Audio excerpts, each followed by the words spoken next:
సంవత్సరాల తరబడి ఎన్ని మందులు వాడినా మీ మోకాల నొప్పులు తగ్గట్లేదా? ప్రాణ పెయిన్ క్లినిక్ లో అత్యాధునిక చికిత్స.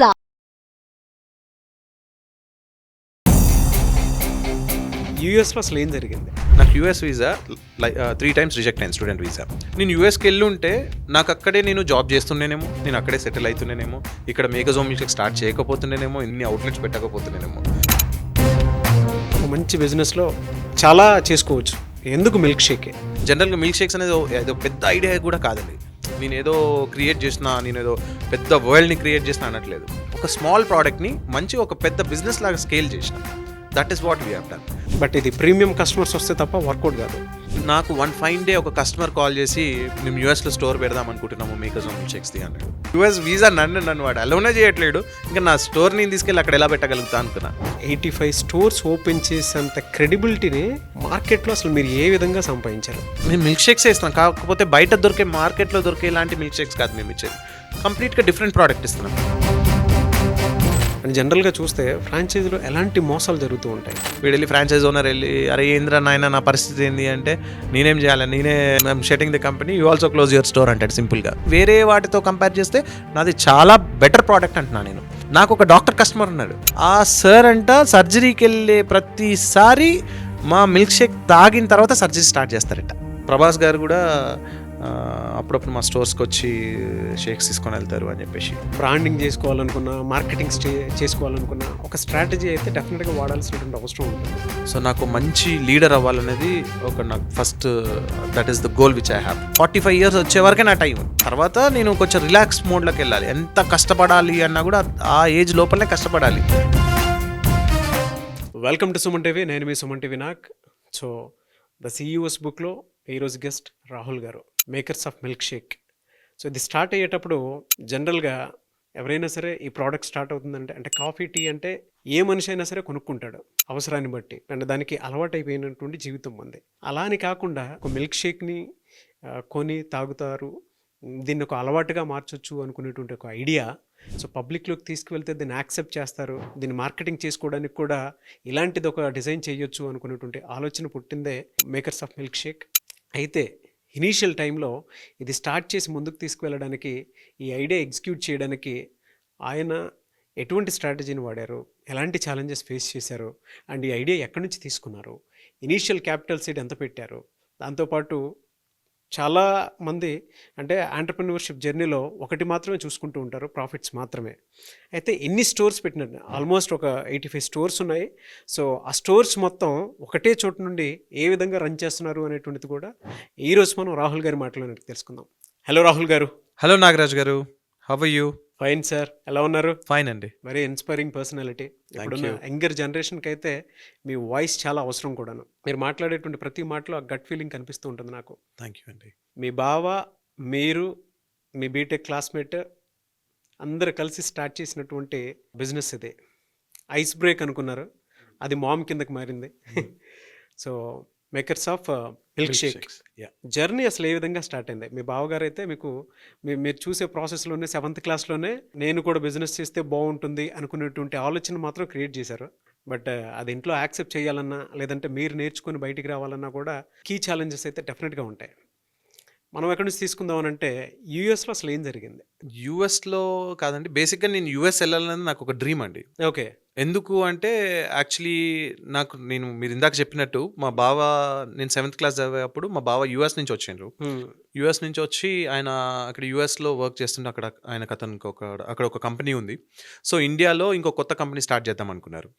సో మార్నింగ్స్ అంతా ఇక్కడ ఇండియాలో స్టార్ట్ చేద్దామన్న కంపెనీ గురించి వర్క్ చేస్తుండే, నైట్స్ ఏమో ఆల్రెడీ ఎగ్జిస్టింగ్ ఏదైతే యూఎస్ కంపెనీ ఉందో దానికోసం వర్క్ చేస్తుండే.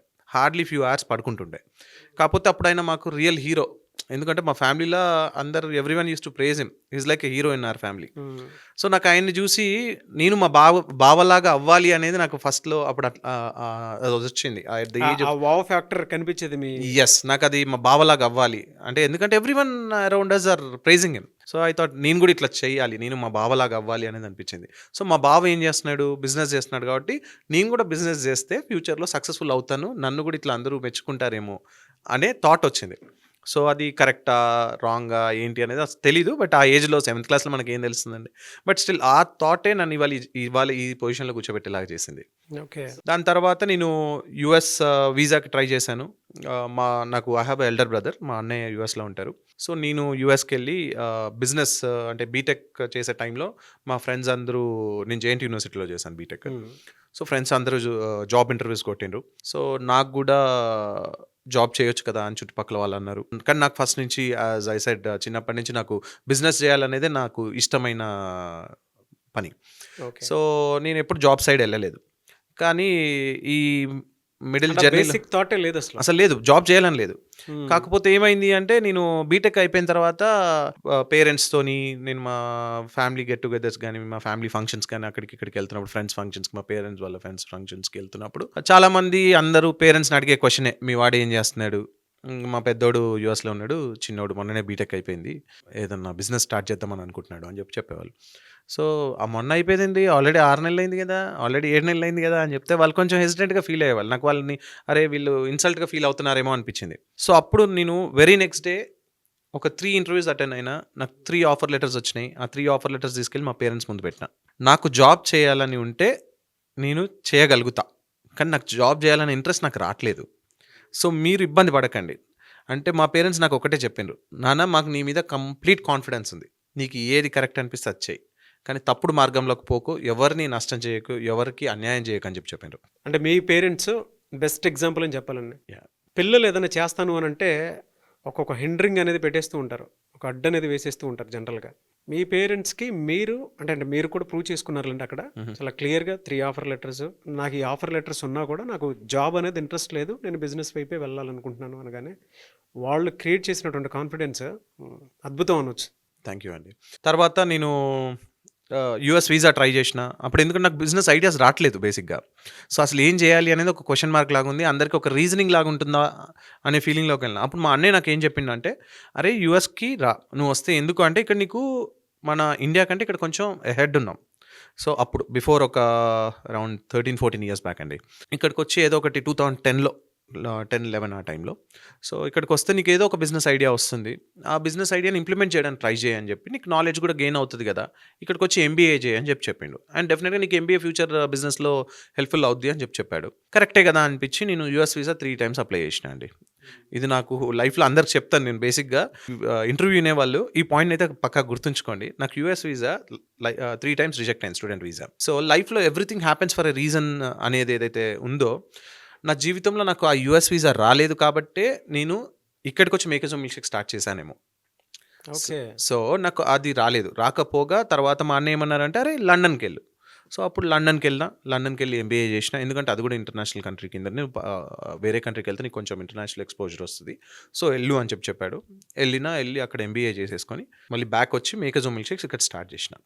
స్టార్ట్ చేసిన తర్వాత ఎందుకు అంటే, నేను యూఎస్కి వెళ్ళి ఉంటే నాకు అక్కడే నేను జాబ్ చేస్తుండేనేమో, నేను అక్కడే సెటిల్ అవుతుండేనేమో, ఇక్కడ మేకేజ్ మిల్క్ షేక్ స్టార్ట్ చేయకపోతుండేనేమో, ఇన్ని అవుట్లెట్స్ పెట్టకపోతుండేనేమో, ఇంతమందికి ఫ్రాంచైజ్ ఇవ్వలేకపోతుండేనేమో, ఇంతమందికి జాబ్స్ రాకపోతుండేనేమో, అప్పుడు లైఫ్ స్టోరీ వేరేలాగా ఉండేదేమో. సో నా లైఫ్లో ఆ వీసా రిజెక్ట్ అయింది కాబట్టి నేను లండన్కి వెళ్ళినా కాబట్టి ఈ ఐడియా చూసిన. జనరల్గా మిల్క్ షేక్స్ అనేది ఏదో పెద్ద ఐడియా కూడా కాదండి, నేను ఏదో క్రియేట్ చేసిన, నేను ఏదో పెద్ద వరల్డ్ని క్రియేట్ చేసిన అనట్లేదు. ఒక స్మాల్ ప్రోడక్ట్ని మంచి ఒక పెద్ద బిజినెస్ లాగా స్కేల్ చేసిన. That is what we have done. So నాకు ఇదంతా ఎందుకు జరిగింది అంటే, నాకు అరే నాకే ఎందుకు, నాతోనే ఎందుకు, నా లైఫ్లో నాకు అరే ఎందుకు రిజెక్షన్స్ అయినాయి అనే బాధపడి ఉంటే నేను ఇవాళ ఈ పొజిషన్లో ఉండేవాడిని కాదేమో. డెఫినెట్గా that is what had happened అండి. That is the story of US. So మధ్యలో నాకు తర్వాత ఏమైంది అంటే, ఫన్నీగా మళ్ళీ లండన్ నుంచి వచ్చా, బిజినెస్ స్టార్ట్ చేసిన, విజిటింగ్ వీసా అప్లై చేసిన. విజిటింగ్ వీసా కూడా రిజెక్ట్ అయింది యూఎస్కి. యా, నాకు వన్ ఫైన్ డే ఒక కస్టమర్ కాల్ చేసి, మేము యూఎస్లో స్టోర్ పెడదాం అనుకుంటున్నాము మేకేజ్ మిల్క్ షేక్స్ది అన్నాడు. నాకు అది కళ నిజమా అర్థం కాలేదు. బట్ అసలు దాన్ని నేను అది హ్యాపీ మూమెంట్ కింద తీసుకోవాలా లేకపోతే బాధగా తీసుకోవాలి, ఎందుకంటే మనకు ఆల్రెడీ రిజెక్షన్ స్టోరీస్ ఉన్నాయి కదా. అరే మనకెక్కడ వస్తుంది ఇప్పుడు యూఎస్ వీసా, నన్ను వాడు అలౌనే చేయట్లేడు, ఇంకా నా స్టోర్ నేను తీసుకెళ్ళి అక్కడ ఎలా పెట్టగలుగుతా అనుకున్నా. బట్ నేను ఎప్పుడైతే అక్కడ స్టోర్ కోసం వెళ్ళి వీసా అప్లై చేసి వెళ్ళానో, నాకు అప్పుడు వీసా అప్రూవ్ అయింది, మేము యూఎస్లో స్టోర్ పెట్టినాం. So congrats. థ్యాంక్ యూ అండి. సో లైఫ్లో ఏదో ఒకటి something better might be waiting for you. ఏదన్నా మనకి నెగిటివ్ రిజల్ట్స్ వచ్చినప్పుడు ఎప్పుడు పాజిటివ్స్ ఎక్స్పెక్ట్ చేయొద్దు అని నేను అనుకుంటా. అంటే ఇప్పుడు నా లైఫ్లో ఏదైనా స్ట్రగ్లింగ్ ఫేజ్ వచ్చింది అనుకోండి, నేను ఏమనుకుంటా అంటే గాడ్ ఈస్ ప్రిపేరింగ్ మీ, నన్ను ఒక పెద్ద ఆట ఆడడానికి నన్ను దేవుడు ప్రిపేర్ చేస్తున్నాడు అని అనుకుంటా.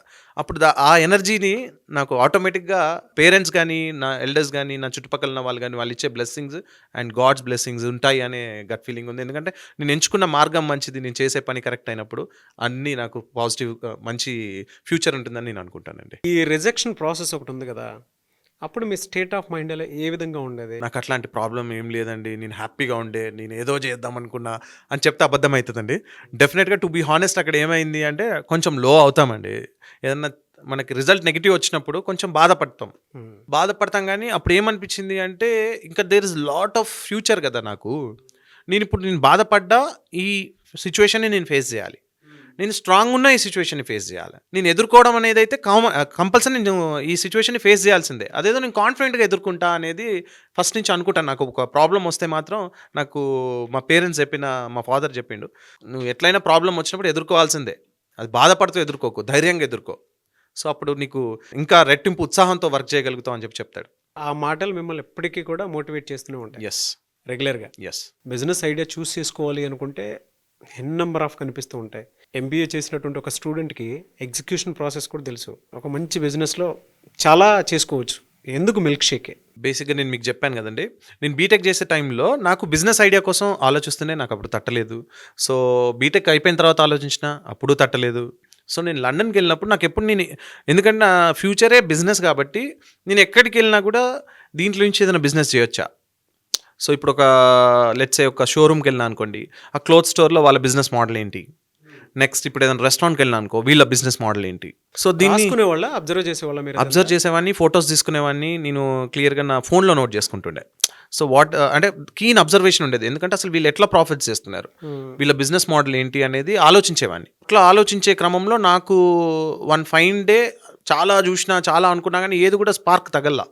సో ఒకరోజు నేను లండన్లో వెళ్ళినప్పుడు ఒక రెస్టారెంట్లో, అమెరికన్ డైనర్లో, సో చాలామంది క్యూ కట్టి కోల్డ్ క్లైమేట్లో మిల్క్ షేక్స్ తాగుతున్నారు.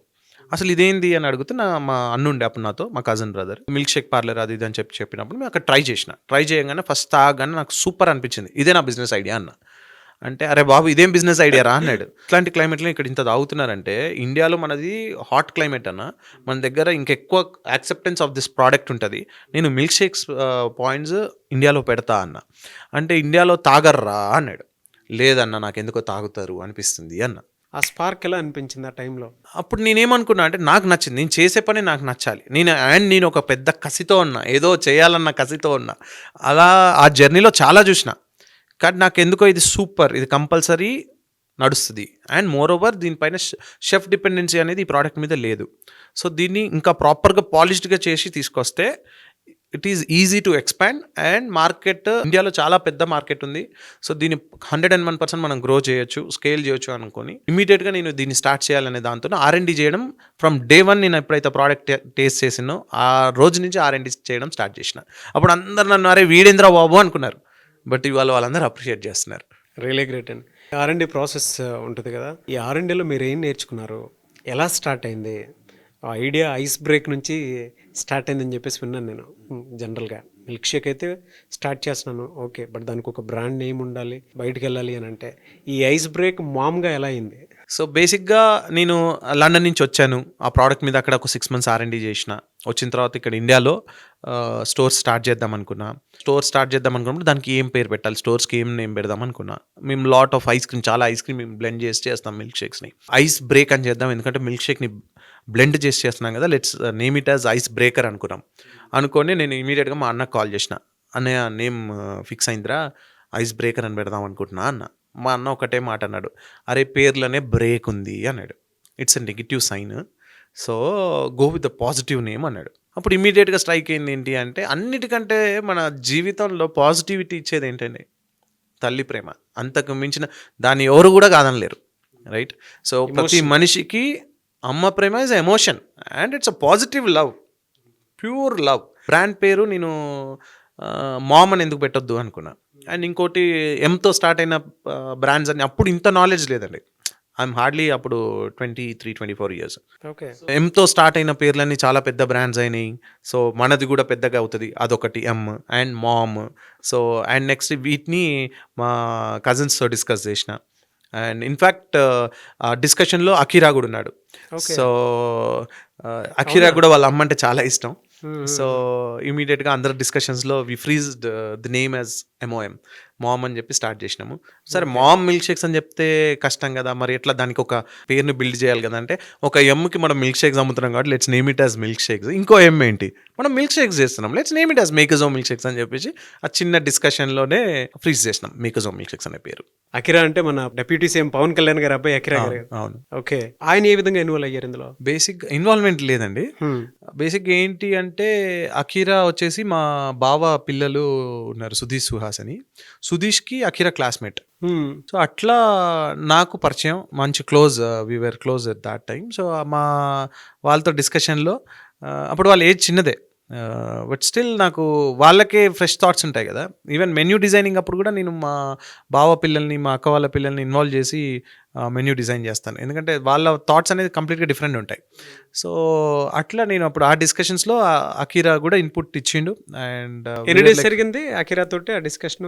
జనరల్ క్యాజువల్ టాక్స్లో దీనికి పెద్ద టైం తీసుకోలే ఎక్కడ కూడా. మనం ఇప్పుడు ఏదైనా డిస్కస్ చేస్తున్నాం, నచ్చితే no more second thought, let's go ahead అనే టైప్ ఉంటుంది నాది అప్రోచ్.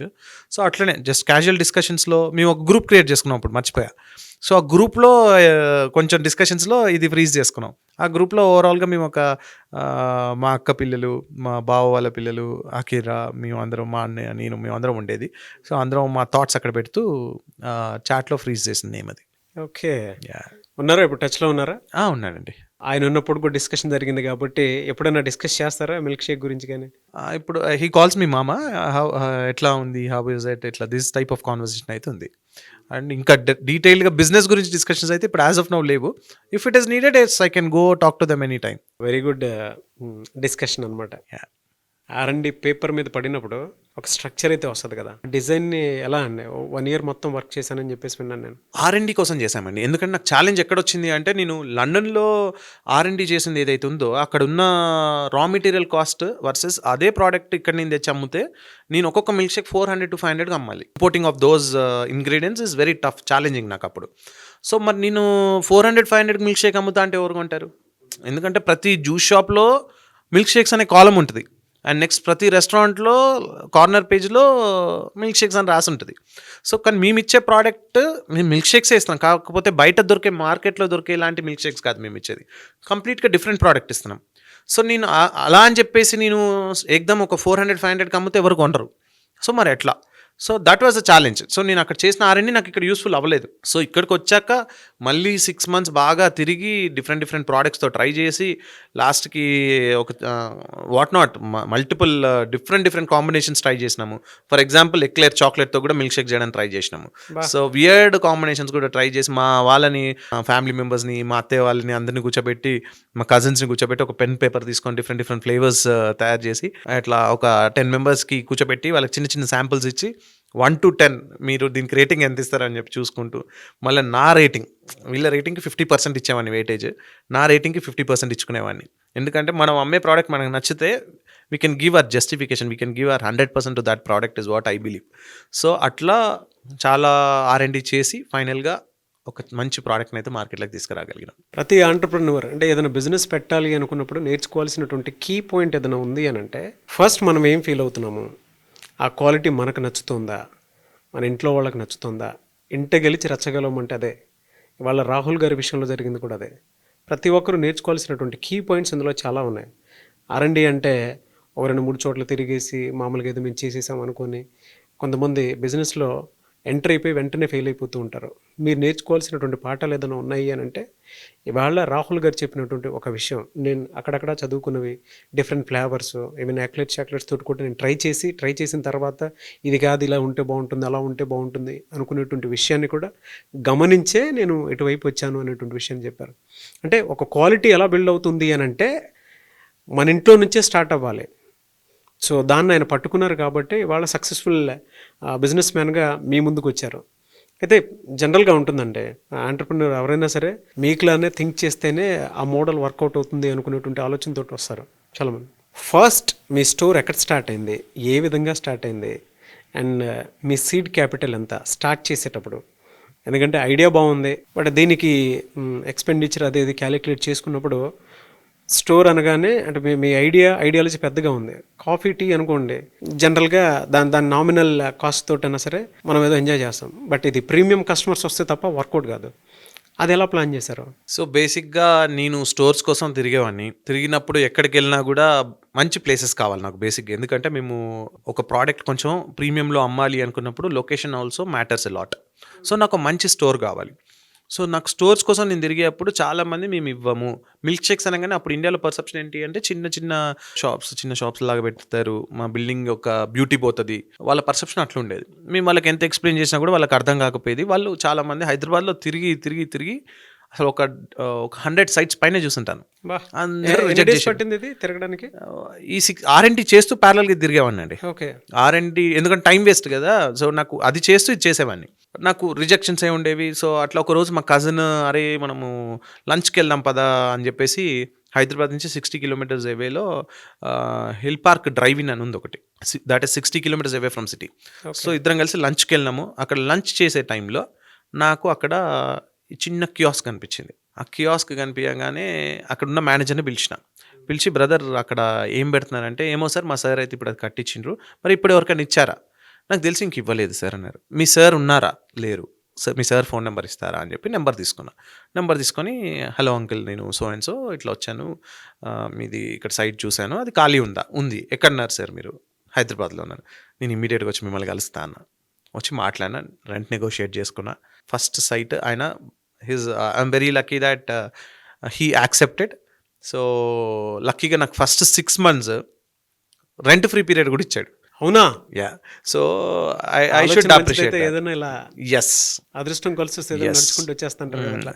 అంటే ప్రతి దానికి ఒక టైం ఉంటుందండి. ఆ టైం వచ్చే వరకు మనం వెయిట్ చేయాలా. తొందరపడితే కష్టం. నాకు అసలు ఆ సైట్ దొరకడమే గుడ్ థింగ్. అండ్ నెక్స్ట్ నాకు 6 months రెంట్ ఫ్రీ పీరియడ్ అనేది అసలు అప్పుడు సైట్కి నెగోషియేషన్ ఎట్లా చేయాలా, రెంటల్ నెగోషియేషన్ ఎట్లా చేయాలా, అడ్వాన్స్ నెగోషియేషన్ ఎట్లా చేయాలి, అసలు ఆ రెంట్ ఫ్రీ పీరియడ్ అంటూ ఒకటి ఉంటుంది, ఇదంతా తెలీదు. సో ఆయనంతటా ఆయనే I will give you rent free period, నువ్వు స్టార్టింగ్ పెడుతున్నావు కదా నాన్న, I will support you, open చేసుకో, మేక్ ఇట్ సక్సెస్ఫుల్ అన్నారు. ఆయన పేరేంటి సార్? జావేద్ అలీ గారు అండి. Javed Ali, special thanks to him. So అందరికి అట్లా ఇనిషియల్ పుష్ బాగుండాలి. యంగ్స్టర్ని ఎంకరేజ్ చేయాలనుకునేటువంటి ఆలోచన కూడా రావాలి. అసలు మీరు ఎవరో తెలియకుండానే ఆయన ఇనీషియల్ టైంలోనే ఒక 6 months ఫ్రీగా ఇస్తాను స్టార్టప్ కదా అని చెప్పేసి అన్నారు అని అంటే ఆయన ఇంకెంత లోపల ఎంత డెప్త్ చూసుంటారో మీ ప్రాజెక్ట్ కానీ మిమ్మల్ని కానీ. అంటే ఆయనకు కూడా ఆయన లైఫ్లో ఎవరో అట్లా సపోర్ట్ చేస్తుంటారండి. అవును, that is what I believe. Because నాకు ఎప్పుడు ఆ హెల్ప్ దొరికింది కాబట్టి నా జర్నీలో ఎవరికైతే నా చేతనైనంత సహాయం చేయడానికి ప్రయత్నిస్తా. ఎందుకంటే మనకు అలాంటి సపోర్ట్ దొరికింది కాబట్టి మనం ఇవాళ ఈ పొజిషన్లో ఉన్నాం. నాకు అక్కడ అయినా కనుక, ఎందుకంటే నాకు I'm new to the market, నాకు మిల్క్ షేక్స్ ఎట్లా చేయాలా ఒక మంచి బ్రాండ్ క్రియేట్ చేసుకున్నాము. మా ఫ్రెండ్ మంచి బ్రాండింగ్ క్రియేట్ చేసిండు. లక్కీగా హీజ్ NID స్టూడెంట్ ప్రభాత్ అని. సో లోగో డిజైనింగ్ కానీ బ్రాండింగ్ కానీ ప్రాపర్ బ్రాండింగ్ వచ్చింది. తర్వాత ఎగ్జిక్యూషన్కి వచ్చేసరికి నాకు రెంటల్ సైడ్ అసలు how to handle commercial site అనేది తెలీదు. సో నాకు that was the lesson which have learned. And next good thing ఏంటి అంటే నాకు ఈ జర్నీలో ఆర్కిటెక్ట్, ఇంటీరియర్ డిజైనర్ కావాలి స్టోర్ డిజైన్ చేయాలి అంటే. సో అవన్నీ మనకి క్రేజీ టర్మినాలజీ, ఒక ఆర్కిటెక్ట్, ఒక ఇంటీరియర్ డిజైనర్, ఎందుకంటే నాకు ఆ నాలెడ్జ్ లేదు. సో అట్లా మా పిన్ని చెప్తే ఒక అంకుల్ దగ్గర వెళ్ళి అడిగినప్పుడు నాకు నా జీవితంలో he's also good strength for me అని చెప్పొచ్చు. He's a mentor for me. నాకు ఆయన ఏం చేశారంటే, సునీల్ అంకుల్ అని, హీఈస్ అ ప్రొఫెసర్ ఆర్కిటెక్ట్ డిపార్ట్మెంట్కి, అండ్ జగన్ అంకుల్ వచ్చేసి హీఈస్ అ లాయర్. సో వీళ్ళిద్దరు ఫ్రెండ్స్. నేను సునీల్ అంకుల్ని కలిసినప్పుడు సునీల్ అంకుల్ నాకు జగన్ అంకుల్ని ఇంట్రడ్యూస్ చేసిండ్రు. సో వీళ్ళిద్దరు నాకు మెంటర్స్ లాగా ఫస్ట్ నుంచి డే 1 నుంచి ఉండి, నాకు అసలు ఇంటీరియర్ డిజైనింగ్ మేజర్ ఏదైనా స్టోర్ పెట్టాలంటే మేజర్ ఎక్స్పెన్సెస్ వచ్చేసి ఇంటీరియర్స్ పైన పోతాయి. సో నాకు ఫస్ట్ 50 stores నాకు ఇంటీరియర్ డిజైనర్ లేకుండా నేను నా ఓన్ స్టోర్స్ డిజైన్ చేసుకునే లెవెల్ నాలెడ్జ్ నాకు ఇచ్చిండ్రు వాళ్ళు. అసలు ఎట్లా చేయాలి, నువ్వు అనుకున్నట్టు కాదమ్మా, నీకు కావాల్సిన స్టోర్స్ కదా, దీన్ని ఇట్లా చేసుకో అని చెప్పి నాకు ఒక పాత్ చూపించిండ్రు. ఫస్ట్ 50 stores ఓపెన్ చేసే వరకు అసలు ఇంటీరియర్ డిజైనర్ని హైర్ చేసుకోకుండా స్టోర్స్ ఓపెన్ చేస్తూ వెళ్ళాం. సో అంటే ఆయన ఇచ్చిన నాలెడ్జ్, ఎస్, ఆ బ్లూ ప్రింట్ మీ మైండ్లో ఓహో ఇది ఇలా ఉంటే బాగుంటుంది అనుకునేటువంటిది. ఎస్. ఓకే. నన్ను అందుకే చాలా మంది అంటారు, కొన్ని ఇంటర్వ్యూస్లో నా నెంబర్ ఓపెన్గా చెప్తా. ఎందుకంటే నాకు నేను కూడా వాళ్ళు నాకు చేసిన హెల్ప్, నేను కొంతమందికి హెల్ప్ చేసి నేను వాళ్ళకి 1 రూపీ ఇవ్వలేదండి, not even single rupee. So నేను ఇట్లా వేరే వాళ్ళకి షేర్ చేస్తేనే నేను వాళ్ళ రుణం తీర్చుకున్నాను అవుతా. థాట్ క్యాలిక్యులేషన్ బాగుంది మీద. ఎందుకంటే ప్రతి ఒక్కరికి కూడా ఆ గ్రాటిట్యూడ్ అనేది డెఫినెట్గా ఉండాలి. అది లేదు అనుకున్నప్పుడు ఒక మనిషి బిజినెస్లో ఎంత దూరం వెళ్ళినా కూడా ఈజ్ అ ఫెయిల్యూర్ క్యాండిడేట్ అనేటువంటి దాని కింద చెప్పొచ్చు. ఎందుకంటే అది ఉండాలి, అది గ్రాటిట్యూడ్ బ్రిడ్జ్ అనేది ఎంప్లాయీకి అండ్ ఎంప్లాయ్మెంట్ క్రియేట్ చేసిన వాళ్ళకి ఉండాలి. అండ్ మీకు ఎవరైతే ఇనిషియల్ టైంలో హెల్ప్ అయ్యారో వాళ్ళకు కూడా మీరు ఆ గ్రాటిట్యూడ్ తోటి ఉంటేనే ఇక్కడ దాకా వస్తారు. ఎస్ అండి. అండ్ ఫస్ట్ స్టోర్కి కూడా ఇనిషియల్ ఇన్వెస్ట్మెంట్ పెట్టినప్పుడు మా బావ అండ్ నా బీటెక్ ఫ్రెండ్ వాసుబావ అండ్ అభిలాష్ నన్ను నమ్మి, నా ఐడియాని నమ్మి దే హ్యావ్ ఇన్వెస్టెడ్. ఫస్ట్ స్టోర్కి మేము ముగ్గురం కలిసి ఇన్వెస్ట్ చేసి పెట్టినాము. We 3 are partners for in the firm. ఎంత పెట్టారు అప్పుడు? అప్పుడు మేము ఫస్ట్ స్టోర్కి 6 lakhs అయిందండి మాకు. 6 lakhs. 6 lakhs అయింది. అది ఇప్పుడు ఎంత ఉంటుంది సార్ టర్న్ ఓవర్? ఇప్పుడు అన్ని stores clubbing together around 50 crores ఉంటుందండి. 50 crores. Yeah. So great turnover అండి. థ్యాంక్ యూ అండి. Congratulations. Thank you. By God's grace మేము ఫండింగ్ రేస్ చేయకుండా గ్రో అయినాము. తర్వాత మా పార్ట్నర్స్ దగ్గర నుంచి కూడా దాని తర్వాత నాట్ ఈవెన్ సింగిల్ రూపీ ఎప్పుడు కూడా తీసుకోలేదు. సెల్ఫ్ గ్రోన్ కంపెనీ మంచిగా గ్రో అయింది. జనరల్గా మనం ఒక స్టోర్ ఓపెన్ చేస్తేనే అమ్మయ్యా మొత్తానికి బిజినెస్ స్టార్ట్ అయిందిరా అని హ్యాపీ ఫీల్ అవుతాము. అలాంటిది ఇవాళ మీకు 85 stores ఉన్నాయి. ఏ విధంగా అనిపిస్తుంది? అండ్ ఇంకొకటి ఏంటంటే 85 stores ఓపెన్ చేసేంత క్రెడిబిలిటీని మార్కెట్లో అసలు మీరు ఏ విధంగా సంపాదించారు? బేసిక్గా నేను Makezo milkshakes business model create చేసేటప్పుడు నా మైండ్లో ఏముండేది అంటే, నేను బీటెక్ చేసిన తర్వాత నాకు బిజినెస్ ఐడియా రాలేదన్నాను కదా. సో అప్పుడు నేను కూడా ఫ్రాంచైజింగ్ ఏదో ఒకటి తీసుకుందామని అనుకున్నా ఆ టైంలో. సో అప్పట్లో ఫ్రాంచైజింగ్ ఆప్షన్స్ చాలా లిమిటెడ్ ఉండే. సో అవి ఉన్నా కూడా వెరీ ఎక్స్పెన్సివ్ ఉండే. క్రోర్స్ ఆఫ్ మనీ ఇన్వాల్వ్ అయ్యి ఉండేది. సో నేను దానివల్ల నేను పెట్టలేకపోయినా. నాలాగా చాలామంది ఆలోచిస్తారు కదా, నాలాగా చాలామందికి ఏదో ఒక బిజినెస్ చేయాలని ఉంటుంది కదా. సో నేను చేసే బిజినెస్ మోడల్ తక్కువ ఇన్వెస్ట్మెంట్తో గుడ్ రిటర్న్స్, రిస్క్ ఫ్యాక్టర్ అనేది తక్కువ ఉండాలి అనే యాటిట్యూడ్తో, అనే మైండ్ సెట్తో. ఎందుకంటే that was the point which is bothering me. So నాలాగా చాలామందికి అదే పాయింట్ బాదర్ చేస్తుంది కాబట్టి I have to come up with the solution అనుకున్నా. ఆ సొల్యూషన్ కోసమే చాలా ఆస్పెక్ట్స్ని కవర్ చేస్తూ మేకజో మిల్క్ షేక్స్ బిజినెస్ మోడల్ని క్రియేట్ చేసినాం. సో ఎందుకు అంటే బేసిక్గా మా స్టోర్ యాజ్ అ ప్రోడక్ట్, ఒక ప్రోడక్ట్ మంచిగా ఉంటే మనం పెట్టిన లొకేషన్లో అది వర్కౌట్ కాకపోతే ఇంకో లొకేషన్కి మూవ్ అయ్యి మళ్ళీ ఒక ఛాన్స్ తీసుకోవడానికి స్కోప్ ఉండాలి. సో మనం అక్కడ పెట్టినాక అది నడవకపోతే మనం పెట్టిన ఇన్వెస్ట్మెంట్ అంతా పోయిందనుకోండి, ఇంకో దగ్గర మళ్ళీ రీఇన్వెస్ట్ చేయడం కష్టం కాబట్టి సో దాని బిజినెస్ మోడల్ని ప్రాపర్గా స్ట్రాటజిక్గా డిజైన్ చేసినాము. So that help me to scale the business. అలా ఫ్రాంచైజ్ స్టార్ట్ అయింది. ఫ్రాంచైజింగ్ స్టార్ట్ అవ్వడానికి రీజన్ ఏంటి అంటే, ఫస్ట్ నుంచి ఫ్రాంచైజింగ్ ఇవ్వాలనేదే థాట్ ఉండే. అండ్ మాకు లక్కీగా మేము ఫస్ట్ స్టోర్ ఓపెన్ చేసిన తర్వాత ఏ హైదరాబాద్లో అయితే మాకు స్టోర్ దొరకలేదో ఆ హైదరాబాద్ నుంచి మాకు ఫ్రాంచైజింగ్ ఎంక్వైరీ వచ్చింది. అవునా? సిబిఐటి స్టూడెంట్స్ తీసుకున్నారు. వాళ్ళు ఫస్ట్ స్టోర్ మాదాపూర్లో పెట్టినాము. సూపర్గా టేక్ ఆఫ్ అయింది. సో తర్వాత ఇంకా అలా మెల్లిమెల్లిగా గ్రో అయ్యాం. మామూలుగా అడుగుతున్నాను సార్, అంటే ప్రీమియం కస్టమర్స్ మాత్రమే అఫోర్డ్ చేసేటువంటి ప్రోడక్ట్ మీదే ఫ్రాంచైజ్ సేల్ అవుతుందని చెప్పేసి అసలు మీరు ఏ విధంగా ఆ థాట్ని ముందుకు తీసుకుని వెళ్ళారు? ఎందుకంటే జనరల్గా వాళ్ళ ఫ్రాంచైజ్ అంటే భారీ మోసాలతో కూడుకున్నటువంటి విషయాలు మనం చూస్తూ ఉన్నాము.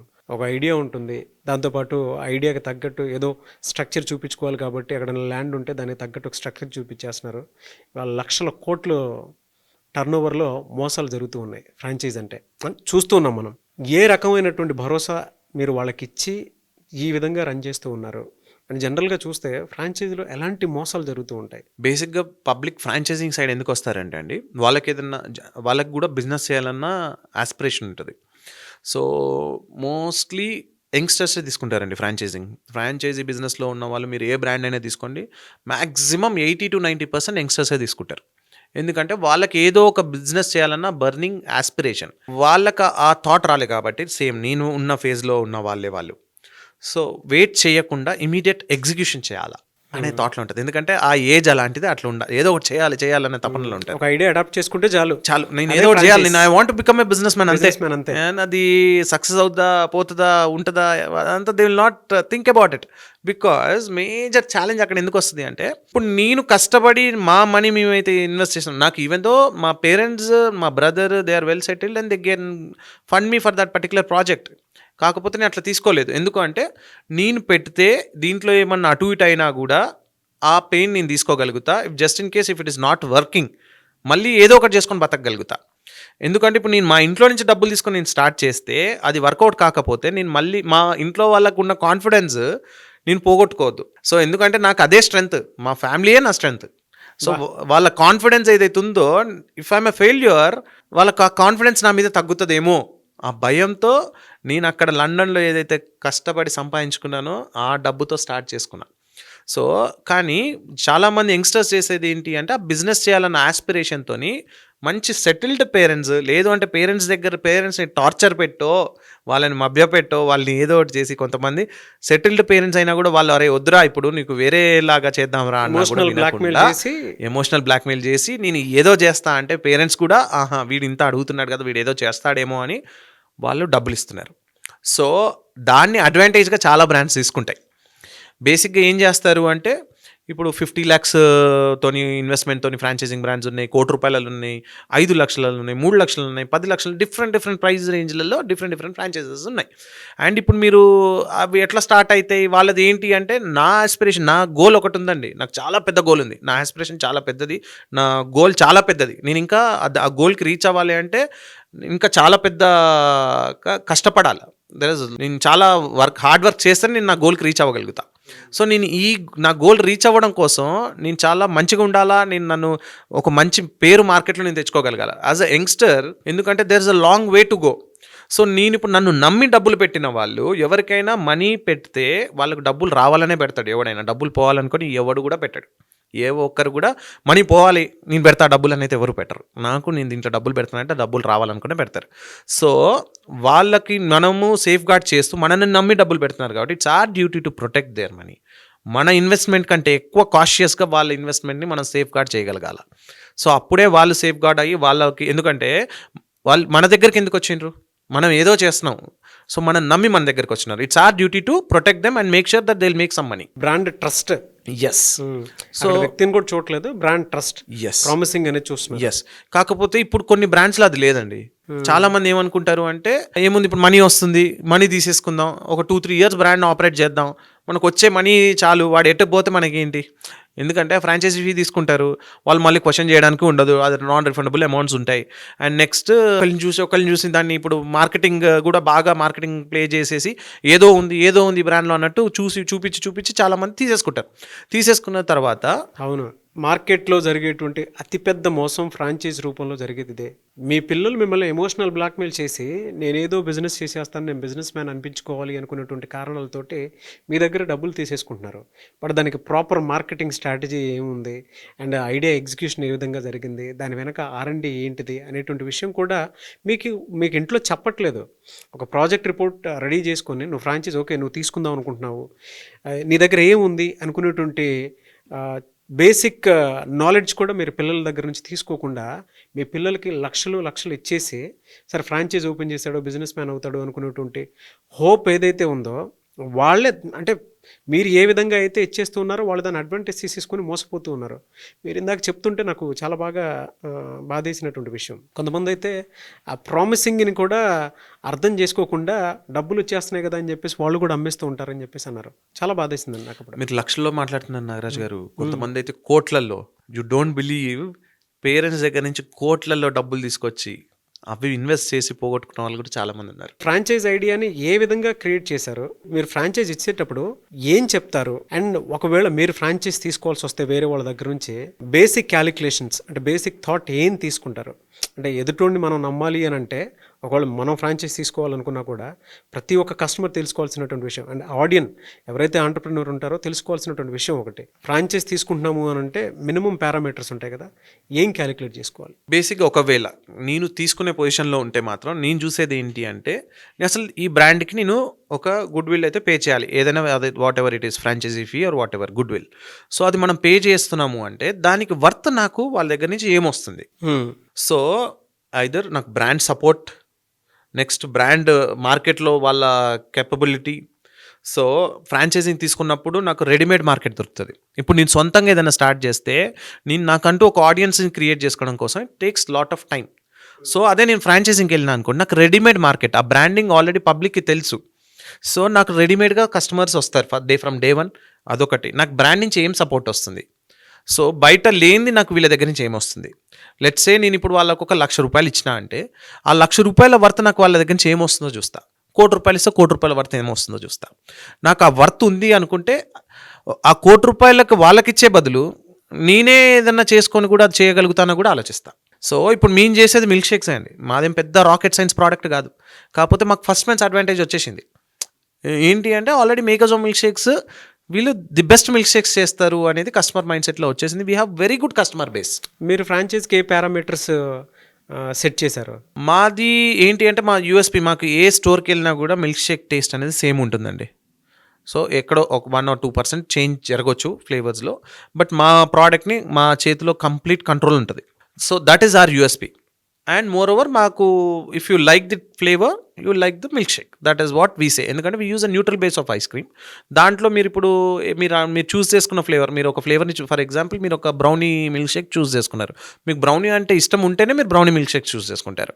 సో మీరు మా మిల్క్ షేక్ తాగేటప్పుడు మీరు you can feel that in every SIP of your milk shake. That is our USP. So నాకు అండ్ దట్ టు మా కన్సిస్టెన్సీ ఆఫ్ టేస్ట్ అనేది మాకు అన్ని బ్రాంచెస్లో సేమ్ ఉంది. అండ్ మాకంటూ లాయల్ కస్టమర్స్ చాలామంది ఉన్నారు. అండ్ నాకు ఇన్ని ఇయర్స్ ఎక్స్పీరియన్స్లో కస్టమర్ మైండ్ సెట్ ఏంటి, కస్టమర్ ట్రెండ్స్ అనేది అది ఎప్పటికప్పుడు చేంజ్ అవుతూనే ఉంటుందండి. ఫర్ ఎగ్జాంపుల్ నాకు ఒక 3 years బ్యాక్ ఉన్న కస్టమర్ బేస్ అనేది ఇప్పుడు లేదు, ఇప్పుడు మారిపోయి ఉంటుంది. సో నేను బ్రాండ్ స్టార్ట్ చేసినప్పుడు, నేను 11 years బ్యాక్ బ్రాండ్ స్టార్ట్ చేసినప్పుడు 2nd class 3rd class చదివే వాళ్ళు ఇప్పుడు ఇంటర్మీడియట్కి వచ్చేసి ఉంటారు. సో ఇప్పుడు నేను వాళ్ళ టేస్ట్ బడ్స్ తగ్గట్టు కూడా నేను ప్రోడక్ట్ని కస్టమైజ్ చేస్తుండాలి. సో మేము కీప్ ఆన్ డూ R&D. మిల్క్ షేకే చేస్తున్నాడు కదా నేను కూడా స్టార్ట్ చేస్తాను, చాలామంది స్టార్ట్ చేస్తారు పక్కకెళ్ళి. కాకపోతే వాళ్ళకి మాకు డిఫరెన్స్ ఏంటి అంటే మేము ఒక 3-4 years మార్కెట్ని ముందే స్టడీ చేసుకుంటూ R&D చేస్తూ ఎప్పుడు మార్కెట్కి ఏది కావాలో దాన్ని ట్వీక్ చేస్తూ ముందుకు వెళ్తుంటాం. That is what we do and that is what is helping us to survive in market. Franchise ఇచ్చేటప్పుడు లొకేషన్ ఏ విధంగా ఇస్తారండి? అంటే ఎలా క్యాలిక్యులేట్ చేస్తారు? ఏరియా ఎలా ఉండాలి అండ్ లొకేషన్లో సరౌండింగ్లో ఏమున్నాయి ఏంటి, అది ఎలా క్యాలిక్యులేట్ చేసి వాళ్ళకి ఇస్తారు మీరు? అది మా బిజినెస్ సీక్రెట్ అండి. బట్ నేను దాని సింప్లిఫికేషన్లో చెప్తాను. ఎవరన్నా ఏదైనా బిజినెస్ చేయాలి అనుకుంటే వాళ్ళు ఏ పారామీటర్స్తో చేయాలి అంటే, లెట్స్ సే ఇప్పుడు నేను ఒక మిల్క్ షేక్, నా మిల్క్ షేక్ స్టార్టింగ్ ప్రైస్ ₹160 అండి. సో నేను ఇప్పుడు వెళ్ళి నాకు ఆ పొటెన్షియల్ కస్టమర్ క్రౌడ్ ఎక్కడున్నారు అనేది చూసుకోవాలి. నేను ఏ ఏరియాలో పెడితే నా ప్రోడక్ట్ సేల్ అవుతుంది, దాన్ని డిగ్రేడ్ చేయట్లేదు, ఏరియాస్ని డిగ్రేడ్ చేయట్లేదు, బట్ మా అసెస్మెంట్ అట్లుంటుంది. సో ఈ స్పెండింగ్ పొటెన్షియాలిటీ ఈ ఏరియాలో ఉందా లేదా, ఆ ఏరియాలో ఉంటూ మళ్ళీ ఎందుకంటే నేను రోజుకు ఒక 10 మిల్క్ షేక్స్ అమ్మితే మేము స్టోర్ ఆపరేట్ చేయలేము. సో మనకు నెంబర్ ఆఫ్ గ్లాసెస్ మినిమం ఒక 100 glasses అమ్మగలుగుతామా ఈ పర్టికులర్ లొకేషన్లో.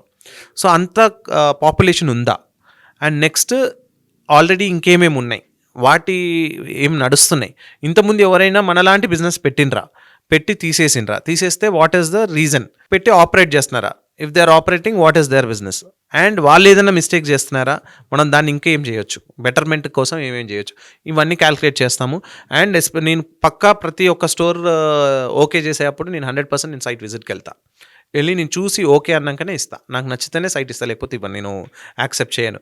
ఎందుకంటే వాళ్ళు తీసుకునే వాళ్ళు ఇచ్చేస్తే మనకు మనీ వస్తుంది కదా అని ఆలోచిస్తారు. నేను అట్లా ఆలోచించను. ఎందుకంటే వాళ్ళు ఇస్తారు, మనీ ఇస్తారు, కానీ పెట్టి తీసేసిండ్రు అనుకోండి, వాళ్ళు ఇచ్చిన మనీకి నేను ఇంకొక 10-20x నేను మార్కెటింగ్ పైన స్పెండ్ చేయాలి. అక్కడ ఎంత నెగిటివిటీ వస్తుంది బ్రాండ్కి. సో ఇలా జాగ్రత్త పడ్డా కూడా out of every 25-30 1 or 2 stores మేము రాంగ్ డెసిషన్స్ తీసుకుంటూ ఉంటాం. అది అవుతూ ఉంటుంది. బికాజ్ ఐఎమ్ నాట్ గాడ్, నేనేం దేవుని కానీ నేను పెట్టిన ప్రతి లొకేషన్లో నడవాలి అని. సో అసెస్మెంట్ అప్పుడప్పుడు మిస్టేక్ అవ్వచ్చు. జనరల్గా ఇప్పటికీ ఫ్రాంచైజ్లో మోసపోయినటువంటి వాళ్ళు చాలామంది ఉంటారు. వాళ్ళు తెలుసుకోవాల్సినటువంటి కీలక విషయాలు ఏంటి సార్ అసలు ఇప్పటికంటే? కొత్తగా తీసుకున్నటువంటి వాళ్ళు కూడా ఉంటారు కాబట్టి అడుగుతున్నాను. బేసిక్గా ఏంటంటే అండి, ఫ్రాంచైజింగ్ తీసుకున్నప్పుడు ప్రోడక్ట్ డిపెండెన్సీ ఉండాలి బ్రాండ్ మీద. అండ్ నెక్స్ట్ వాళ్ళు స్ట్రాంగ్ బ్రాండా కాదా, బ్రాండ్ ప్రమోటర్ అంటే ఎవరైతే ఆపరేట్ చేస్తున్నారో వాళ్ళు ఎంత సీరియస్గా ఉన్నారు బ్రాండ్ పైన. అండ్ నెక్స్ట్ చాలామంది జీరో రాయల్టీ అంటారు. జీరో రాయల్టీ బ్రాండ్స్ని నేను అబ్జర్వ్ చేసింది ఏంటి అంటే, బ్రాండ్ అనేది కంటిన్యూస్ సపోర్ట్ ఇవ్వాలండి. కంటిన్యూస్ సపోర్ట్ ఇవ్వాలి అంటే ఇనిషియల్గా ఇచ్చిన అమౌంట్ ఏదైతే ఉంటుందో ఆ అమౌంట్ అంతా ఏదో ఒక ఇన్వెస్ట్మెంట్సో లేకపోతే దేంట్లోనో వెళ్ళిపోతాయి. ఖర్చులకో దేనికో వెళ్ళిపోతాయి. తర్వాత బ్రాండ్ని ఆపరేట్ చేయాలి అంటే ఇప్పుడు ఇవాళ 10 స్టోర్స్ ఉన్నాయంటే 1 or 2 ఎంప్లాయీస్తో ఆపరేట్ చేయొచ్చు. 50 అయినాయి అనుకోండి, ఒక 20 మెంబర్స్ కావాలి. 100 అయినాయి అనుకోండి, ఒక 40-50 మెంబర్స్ ఎంప్లాయీస్ కావాలి. వీళ్ళకి నెల జీతం ఇవ్వాలి, నేను బెటర్ సర్వీసెస్ ఇవ్వాలి, నేను R&D పైన స్పెండ్ చేయాలి. ఇవన్నీ చేయాలి అంటే నాకు మనీ కావాలి యాజ్ అ బ్రాండ్ ఓనర్. నాకు ఎక్కడి నుంచి వస్తుంది ఇది? If I'm taking royalty as a good will, that royalty will cover all my expenses. As the number of stores increases, నాకు రాయల్టీ అనేది ఇంక్రీజ్ అవుతుంది. నేను betterment of services, betterment on R&D and all these things నేను చేయగలుగుతా. So and then I can give better service to the whoever has taken the franchisee. సో కానీ ఇప్పుడు ఉన్న దీంట్లో మిస్టేక్ ఏంటి అంటే ఇనిషియల్గా మనీ తీసుకుంటారు, పెట్టేసుకున్న తర్వాత బ్రాండ్ నుంచి సపోర్ట్ ఉండదు. తర్వాత బ్రాండ్ కూడా మంచి ఇప్పుడు ఈజీ అండి, it is very easy to build a brand. It is and ఏదో సినిమా స్టోరీ చూపించేసి అది ఇది అని ఏదో ర్యాండమ్ నెంబర్స్ చెప్పేసి అమ్మేసి ఆ డబ్బులు తీసుకొని తర్వాత బ్రాండ్స్ బోర్డులు తిప్పేసి క్లోజ్ చేసుకున్నవి చాలా ఉన్నాయి. వీడు వెళ్ళి ఫ్రాంచైజ్ ఓనర్ వెళ్ళి అరే ఏంద్రా నాయన నా పరిస్థితి ఏంది అంటే నేనేం చేయాలి, నేనే I'm shutting the company, you also close your store అంటాడు సింపుల్గా. ఇక్కడ ఏంటి అంటే brand owner will make money, the guy who has invested on the store will lose the money. వాడికి ఆ బర్నింగ్ ఆస్పిరేషన్ ఏదైతుందో వాడు ఏదో బిజినెస్ చేద్దామని వస్తాడు, ఇంకా నాకు బిజినెస్ వద్దురా బాబు నేను నష్టపోయినా అనుకుంటాడు. ఆ అప్పు తీర్చిన ఫర్ ఎగ్జాంపుల్ నా దగ్గర ఇంతకుముందు ఒక డ్రైవర్ వర్క్ చేస్తున్నాయండి, అతనికి కూడా ఆ బిజినెస్ ఆస్పిరేషన్తో నా దగ్గర రాకముందు ఒక చిన్న ఒక 5 lakhs ఇన్వెస్ట్మెంట్తో అతను వాళ్ళ ఫ్రెండ్స్ ఇద్దరు కలిసి 2.5 లక్షలు కలిపి 5 లక్షలు పెట్టి ఒక స్టోర్ని పెట్టిండ్రు. I don't want to mention that brand name. సరే, ఎందుకంటే బోత్ సైడ్స్ మిస్టేక్స్ కూడా ఉండొచ్చు. కొన్నిసార్లు బ్రాండ్ సైడ్ మిస్టేక్ ఉంటుంది, కొన్నిసార్లు పెట్టే వాళ్ళల్లో కూడా మిస్టేక్ ఉండొచ్చు. సో వీళ్ళు పెట్టేసి ఆ స్టోర్ క్లోజ్ అయిపోయింది వితిన్ 6 months. తర్వాత ఎందుకు అంటే అసలు బ్రాండ్ నుంచి అసలు ఏమో అనుకొని తీసుకున్నాం, అసలు సపోర్ట్ లేదు, ఏం లేదు, అసలు దీన్ని మేము తీసుకుందన్నట్టు మాట్లాడినారు. సరే మరి ఏంద్రా బాబు నీ పరిస్థితి? సార్ ఇప్పుడు నేను అప్పుడు 15,000 శాలరీ ఇస్తుండే, ఈ జీతంతో నా అప్పు తీర్చుకోవాలి అంటుండే. వాడు అప్పు తీర్చడం కోసం వాడికి వచ్చే సగం జీతం అప్పుకి ఇంట్రెస్ట్లు కట్టడానికి వాటికే వెళ్ళేది. సో అట్లా చాలామంది నష్టపోతున్నారు. అండ్ వాడికి ఒకవేళ అది సక్సెస్ అయ్యి ఉంటే వాడు ఇంకో 2-3 షాపులు పెట్టుకునేవాడేమో. ఏది బిజినెస్ చేయాలనే ఆస్పిరేషన్ అనేది అక్కడితో కిల్ అయిపోయింది అంతే. అట్లా చాలామంది నష్టపోతున్నారండి. ఇట్ షుడెంట్ హ్యాపెన్ బికాజ్ ఇప్పుడు మనం ఎంప్లాయ్మెంట్ అనుకుంటున్నాం. సొంతంగా ఎంప్లాయ్మెంట్ క్రియేట్ చేసుకోగలిగితే ఎక్కువ మంది business people entrepreneur side journey చేసుకుంటే సెల్ఫ్గా వాళ్ళు బిల్డ్ అవ్వగలిగితే ఇండియా అనేది బాగా గ్రో అవుతుంది. So sky is the limit ఒకవేళ సక్సెస్ అనేది వాళ్ళకి వస్తే. కాకపోతే అందుకే నేనేం చెప్తానంటే ఎవరైనా ఏదైనా బిజినెస్ పెట్టేటప్పుడు రిస్క్ మేనేజ్మెంట్ అనేది చేయాలి. మ్యాక్సిమం వర్స్ట్ జరిగితే ఏం జరుగుతుంది, ఈ వర్స్ట్ని నేను ఎట్లా హ్యాండిల్ చేయగలుగుతా అని కాన్ఫిడెన్స్ వాళ్ళకుంటే మాత్రం చేయాలి. మనకి తలకి మించిన భారంగా ఉంటుంది ఏదైనా. ఎందుకు అంటే ఎవడైనా కూడా వాడి ప్రోడక్ట్ వాడికే కరెక్ట్ అనుకుంటాడు, వాడి బిజినెస్ ఐడియా సూపర్ బిజినెస్ ఐడియానే అనుకుంటాడు, వాడే హీరో అనుకుంటాడు. కానీ పెట్టిన తర్వాత రియల్ వరల్డ్లో చాలా డిఫరెంట్గా ఉంటుంది. సో కాకపోతే బిఫోర్ స్టార్టింగ్ ఎనీథింగ్ దాన్ని ప్రాపర్గా అసెస్ చేసుకోవాలా. If worst comes to your way, దాన్ని కూడా ఫేస్ చేయగలుగుతాము, దాన్ని ఎట్లా రిస్క్ మేనేజ్మెంట్ చేయగలుగుతాము అనుకుంటే మాత్రం ఎగ్జిక్యూట్ చేయండి. బిజినెస్ వరల్డ్ అనేది చాలా వండర్ఫుల్గా ఉంటుంది సక్సెస్ సైడ్ వెళ్తే. కోవిడ్ అనేది ఏ బిజినెస్కైనా సరే అతిపెద్ద ఛాలెంజ్. కొన్నిసార్లు అంటే ఫిజికల్ స్టోర్స్ ఉన్నాయి కూడా వెంటనే ఆన్లైన్లోకి వచ్చేసినటువంటి పరిస్థితి కూడా చూస్తాం మనం. అంటే బిజినెస్ అంతా ఆన్లైన్లోకి వచ్చేసింది. ఆ ఛాలెంజింగ్ ప్రాసెస్ మీకు ఏ విధంగా అనిపించింది? మీకు ఎంత నష్టం జరిగింది? నేను ఇందాక మీకు చెప్పినట్టు వర్స్ట్ అసెస్మెంట్ ఇవన్నీ చేసుకున్నాక కూడా ఒక ఎగ్జామ్కి మనం ప్రిపేర్ అయ్యి వెళ్తాం. Out of the syllabus question వచ్చిందంటారు కదా. సో నాకు ఇది అవుట్ ఆఫ్ ద సిలబస్ అండి కోవిడ్. అసలు ఎప్పుడు ఎక్స్పెక్ట్ చేయలేదు. అసలు ఏంద్రా బాబు ఇది అనిపించింది చాలా. అసలు ఎట్లా హ్యాండిల్ చేయాలి, అసలు తెలిసిన ప్రాబ్లం అంటే అది ఎట్లా హ్యాండిల్ చేయొచ్చో తెలుసు. ఎవరో ఒకరు మీలాంటి వాళ్ళు అడిగి సజెషన్స్ అడిగి పెద్దవాళ్ళని అడిగి అసలు ఏం చేయాలి అని అడిగి చేయొచ్చు. అసలు ఎవరికి ఏమీ తెలియదు దాని గురించి, అసలు ఏం చేయాలో తెలియదు. ఎట్లా అసలు మీ స్టేట్ ఆఫ్ మైండ్ ఏంటి అప్పుడు? మైండ్ బ్లాక్ అండి, సౌండ్ ఆఫ్ మైండ్ బ్లాక్. ఎన్ని డేస్ పట్టిందంటే దాని నుంచి బయటికి రావడానికి? బేసిక్గా నా వైఫ్ డాక్టర్ అండి. నా వైఫ్ చెప్పేది ఇట్లా ఒకటి వస్తుంది, సో కేర్ఫుల్గా ఉండాలి, జాగ్రత్తగా ఉండాలి, ఇట్లా మనిషిని ముట్టుకుంటే స్ప్రెడ్ అవుతుంది అని చెప్తుంటే నేను ఎందుకు నాకు కొంచెం ఓవర్ కాన్షియస్ అవుతుంది, అంత సినిమా ఎందుకు ఉంటుంది, మనిషిని ముట్టుకుంటే ఏం స్ప్రెడ్ అవుతుంది అట్లా ఆలోచించేవాడిని. తర్వాత ఎప్పుడైతే లాక్డౌన్ అన్నారో, లాక్డౌన్ టర్మ్ కూడా ఫస్ట్ టైం నేను విన్నాం. లాక్డౌన్ ఏంది, quarantine what is quarantine, what is lockdown, ఇవన్నీ కొత్త కొత్త టర్మినాలజీ, అసలు ఏం అర్థం అవ్వట్లా. అండ్ సడన్గా లాక్డౌన్ అని స్టోర్స్ క్లోజ్ అండి. స్టోర్స్ క్లోజ్ అయిన తర్వాత ఒక 10 days అని నాకు తెలిసి 10 days తర్వాత మాకు లిమిటెడ్ పర్మిషన్స్తోని స్టోర్స్ చిన్నగా ఓపెన్ చేసుకొని ఓ సర్టెన్ టైంలో ఆపరేట్ చేయొచ్చు అని చెప్పిండ్రు. సో అసలు ఆ ఫస్ట్ 1 month నాకు అది ఇచ్చినాక కూడా నేను ఓపెన్ చేయలే. నేనేమనుకున్నా అంటే నెల రోజులలో ఇది వెళ్ళిపోతుంది, వెళ్ళిపోయిన తర్వాత మళ్ళీ ఓపెన్ చేయొచ్చులే అనుకొని కొంతమంది డిఫరెంట్ బ్రాండ్స్ ఓపెన్ చేసినా కూడా, ఎందుకంటే నాకు ఇప్పుడు అక్కడికి వచ్చే స్టాఫ్ని రిస్క్ చేసినట్టే అవుతుంది. అండ్ మనం కోల్డ్ బెవరేజ్ ఇస్తున్నాం. అప్పటికి ఎన్ని ఉన్నాయి అంటే జనరల్గా స్టోర్స్? అప్పటికి నాకు 97-98 స్టోర్స్ ఉన్నాయి. నాకు కోవిడ్ లేకపోయింటే నేను ఈజీగా ఇప్పటికి ఒక 500 స్టోర్లు ఓపెన్ చేసేవాడిని. గ్లోబల్ ఎక్స్పాన్షన్కి వెళ్ళేవాడిని, డిఫరెంట్ కంట్రీస్లో ఓపెన్ చేసేవాడిని. సో అదొక డిఫరెంట్ స్టోరీ అండి. That shouldn't happen. సో అది అయిందంటే ఇంకేదో పెద్దగా ఇప్పుడు 1000 స్టోర్లకి గేమ్ ప్రిపేర్ అవుతుందేమో నా కోసం. ఎలా దీన్ని ఎలా ఫేస్ చేశారు? సో ఏమైపోయింది అంటే 1 month క్లోజ్ చేసినాం స్టోర్స్ అన్ని. తర్వాత అసలు ఫ్రాంచైజ్ ఉన్న స్టోర్స్ ఓపెన్ చేయాలంటే కూడా భయపడుతున్నారు. అండ్ అప్పట్లో కొంతమంది రెంటల్ ఎగ్జంప్షన్ లేదు, వాళ్ళకి రెంటల్ కట్టమంటున్నారు, శాలరీస్ కట్టమంటున్నారు. అండ్ నెక్స్ట్ బ్యాంక్ ఎవరి కమిట్మెంట్స్ వాళ్ళకు ఉంటాయి కదా. సో ఇవన్నీ వాళ్ళకు ఒక బర్డెన్ లాగానే ఉంది. ఫ్రాంచైజ్ ఓనర్స్ నాకు కాల్ చేసి, ఎందుకంటే వాళ్ళు మన మీద ట్రస్ట్, మనం ఏదో భరోసా ఇస్తాం, మన నుంచి ఏదో వస్తుంది, వీళ్ళు మనం గైడ్ చేస్తారు అనే ఎక్స్పెక్టేషన్తో మనకు కాల్ చేస్తారు. మనకు కాల్ చేస్తే అసలు మనకే తెలీదు, నాకు అసలు దాని మీద నాలెడ్జ్ లేదు, what should I say. But still ఒక 1 month పట్టిందండి. 1 month నాకు అర్థం కాలే అసలు సిచ్యువేషన్. అసలు ఏంటి అని అడిగితే, లేదు it is going to continue అంటే ఎన్ని రోజులు కంటిన్యూ అవుద్ది? 1 year అవ్వచ్చు, 2 years అవ్వచ్చు. అరే 1 year 2 years అయితే మనం స్టోర్స్ క్లోజ్ చేస్తే సిస్టమ్ అంతా కొలాప్స్ అయిపోతుంది, we cannot operate. So what can we do? అప్పుడు క్లారిటీ వచ్చి నేను ఫ్రాంచైజ్ ఓనర్స్కి ఇమీడియట్గా కాల్ చేసి చెప్పింది ఏంటి అంటే, చాలామంది వద్దిగా మేము వదిలేస్తామండి, మాకు భయం అవుతుంది, ఎందుకు లేనిపోని రిస్క్ మాకు వదిలేస్తామన్నారు. అండ్ కొంతమంది సార్ రొటేషన్ ప్రాబ్లం అవుతుంది అన్నారు.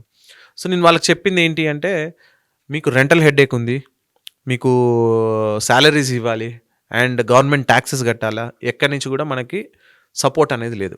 సో ఎందుకంటే నేను ఇవాళ ఒక బిజినెస్ మ్యాన్ అయినా, ఒక మంచి సక్సెస్ఫుల్ బిజినెస్ మ్యాన్ అయినా అంటే వీళ్ళ వాళ్ళని నేను అయినా, it's my duty to protect them during this troubling stage.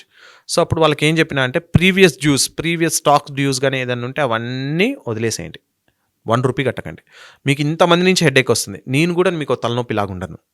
First stores open చేయండి, క్యాష్ అండ్ క్యారీ చేయండి, పాత పెండింగ్ డ్యూస్ ఏవైతే ఉన్నాయో తర్వాత మీకు ఎప్పుడైతే కాన్ఫిడెన్స్ వస్తుందో మీరు ఇవ్వగలిగినప్పుడే ఇవ్వండి అని చెప్పి వాళ్ళతో స్టోర్స్ ఓపెన్ చేయించిన.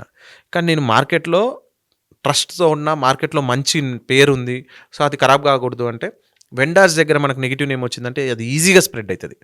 ఆ నెగిటివ్ నేమ్ అనేది word of mouth is very strong way of advertising. అది పాజిటివ్ కానీ నెగిటివ్ కానీ అది మైండ్లో పెట్టుకొని మనం నమ్మి ఇచ్చిండ్రు వాళ్ళు credit. So it's our duty to protect them also. So ఇమీడియట్గా ఒక ప్రాపర్టీ డిస్పోజ్ చేసేసి వాళ్ళ పేమెంట్స్ అన్ని క్లియర్ ఆఫ్ చేసినాం. ఎంత సార్ అప్పుడు మీ రిస్క్ క్యాపిటల్ ఒకటి ఉంటుంది కదా బేర్ చేసుకునేది? That is good amount, very huge amount. అంటే యావరేజ్ అడుగుతున్నాం మామూలు. ఇట్స్ ఇన్ 2 crores దాకా ఉండే అండి. So 2 crores? యా అదంతా క్లియర్ ఆఫ్ బేర్ చేశారు మీరు? యా క్లియర్ ఆఫ్ చేసిన. వాళ్ళకి కూడా అంటే చెప్పిన కొంతమంది కొంచెం హోల్డ్ చేస్తూ ఇంత క్లియర్ ఆఫ్ చేస్తా అని చెప్పేసి వాళ్ళకి క్లియర్ ఆఫ్ చేసేసి స్టోర్స్ ఓపెన్ చేసినాం. స్టోర్స్ ఓపెన్ చేసిన తర్వాత ఫస్ట్ వేవ్ మెల్లిగా తగ్గుముఖం బట్టి సెట్ అవుతుంది అనుకున్న టైం. అండ్ మోర్ ఓవర్ మాది కోల్డ్ బేవరేజ్ అండి. కోల్డ్ బేవరేజ్ అయ్యేసరికి అప్పట్లో లంగ్ ఇన్వాల్వ్మెంట్ ఇవన్నీ ఉండేవి. సో తాగడానికి ఇబ్బంది పడేవాళ్ళు. సో అప్పటి వరకు నా మైండ్ సెట్లో makers of milk shakes is exclusive milk shake brand అని ప్రమోట్ చేసేవాళ్ళం. సో అప్పుడు మెల్లిగా తర్వాత డిఫరెంట్ ప్రోడక్ట్స్ని ఇంక్లూడ్ చేసి వాటిని ప్రమోట్ చేస్తూ అట్లా మెల్లిగా సర్వైవ్ అవుతూ వచ్చినాం. అండ్ మీరు గమనిస్తే ఫస్ట్ వేవ్ సమ్మర్లోనే వచ్చింది, సెకండ్ వేవ్ సమ్మర్లోనే వచ్చింది, థర్డ్ వేవ్ సమ్మర్లోనే వచ్చింది. So 2020, 21, 22 3 years was worst, but we handled and we made sure that మనం ప్రాఫిటబిలిటీ రాకపోయినా, లాస్ రాకపోతే స్టోర్స్ సర్వైవ్ అవుతాయి. కోవిడ్తో ఎన్ని రోజులు అది ఉంటుందో అన్ని రోజులు పోరాడదాం. మనం నష్టం వస్తుంది అనుకో పోరాడలేము. అసెట్ ఒకటి అమ్మేసి క్లియర్ చేశానని చెప్పేసి అన్నారు కదా. యా చాలా వీక్ టైం. అప్పుడు ఏ విధంగా అనిపించిందండి అసలు? సో బేసిక్గా నాకేంటి అంటే అండి, ఇందాక నేను మీకు చెప్పినట్టు లాస్లోకి వెళ్తే మాత్రం it is very tough to handle. So profits రాకపోయినా నో లాస్ నో గెయిన్ లాగా ఉన్నా కూడా స్టోర్స్ సర్వైవ్ అవుతాయి అనుకున్నాను. అండ్ నాకు అది ఎక్కడ అడ్వాంటేజ్ అయింది అంటే, నేను ఇనిషియల్ డేస్లో ఎప్పుడైతే స్టోర్స్ పెట్టేటప్పుడు సో రిస్క్ మేనేజ్మెంట్ అన్న ఏదైతే చెప్పానో, చాలామంది నా దగ్గర స్టోర్స్ పెద్ద రెంటల్ స్టోర్స్ తీసుకొని వస్తారు. సో నేను 1 lakh రెంట్, 1.5 lakh రెంట్ తీసుకుంటాము, మేము పెడతాం, పెద్ద స్టోర్ పెడతామని కూడా వస్తారు. నేను అసలు ఇచ్చేవాడిని కాదు, ఎందుకంటే వాళ్ళు పెద్ద స్టోర్ పెడితే నాకు బ్రాండింగ్ పెద్ద విజిబిలిటీ బాగా వస్తుంది. కాకపోతే రిస్క్ కూడా అట్లనే ఉంటుంది. సో వాళ్ళకి ప్రాఫిట్ రావడం కోసం ప్రాఫిట్స్ వచ్చే ఛాన్సెస్ తక్కువ అవుతాయి. సో మేజర్ పోర్షన్ అంతా కూడా rent and other fixed expenses మీద వెళ్తాయి కాబట్టి నేను rental portion other fixed expenses అన్నింటినీ కూడా కొంచెం తక్కువ ఉండేలాగానే చూసేవాడిని.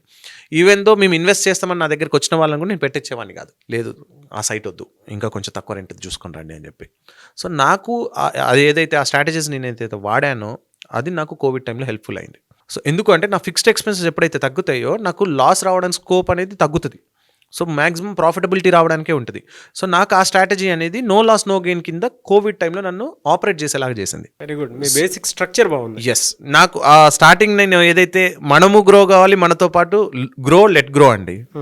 మనము ఎదగాలి, మన చుట్టుపక్కల ఉన్న వాళ్ళు ఎదగాలి, మనం నమ్మిన వాడు ఎదగాలి.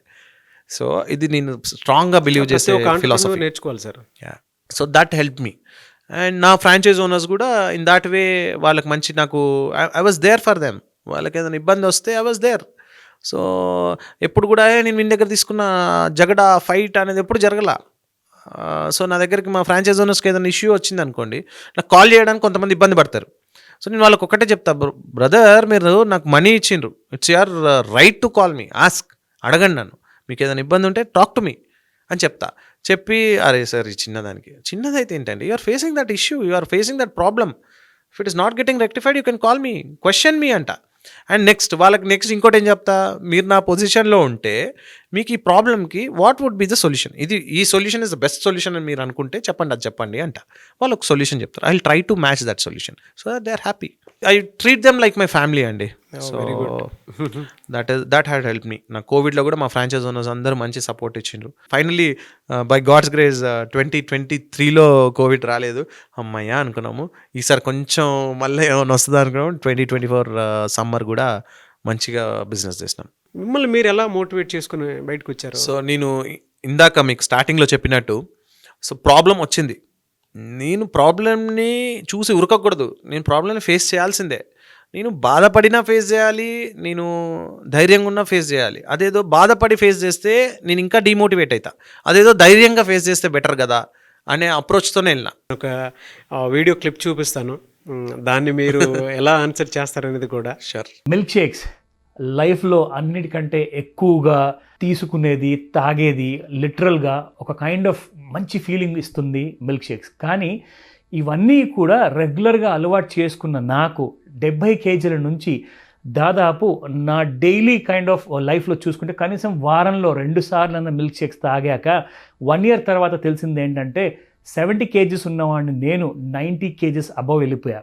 సో దీనివల్ల బాగా ఇన్కన్వీనియన్సెస్ క్రియేట్ అయ్యాయి, టెస్ట్లన్నీ చేయించాల్సి వచ్చింది. అందులో తేలింది ఏంటంటే బాడీలో నాకు హై సాచురేటెడ్ ఫ్యాట్ కంటెంట్ ఉండడం వల్ల ఆ మిల్క్ షేక్లో చాలా బ్యాడ్ కొలెస్ట్రాల్ అనేది పెరిగింది. దాంతోపాటే లాక్టోస్ ఇంటాలరెన్స్ కూడా పెరిగింది. అది నాకు తెలియకుండానే అది జరగడం విశేషం యాక్చువల్గా, ఎందుకంటే డాక్టర్ హెల్త్ న్యూట్రిషనిస్ట్ వారు చెప్పినంత వరకు ఆ విషయం నాకు తెలియలేదు.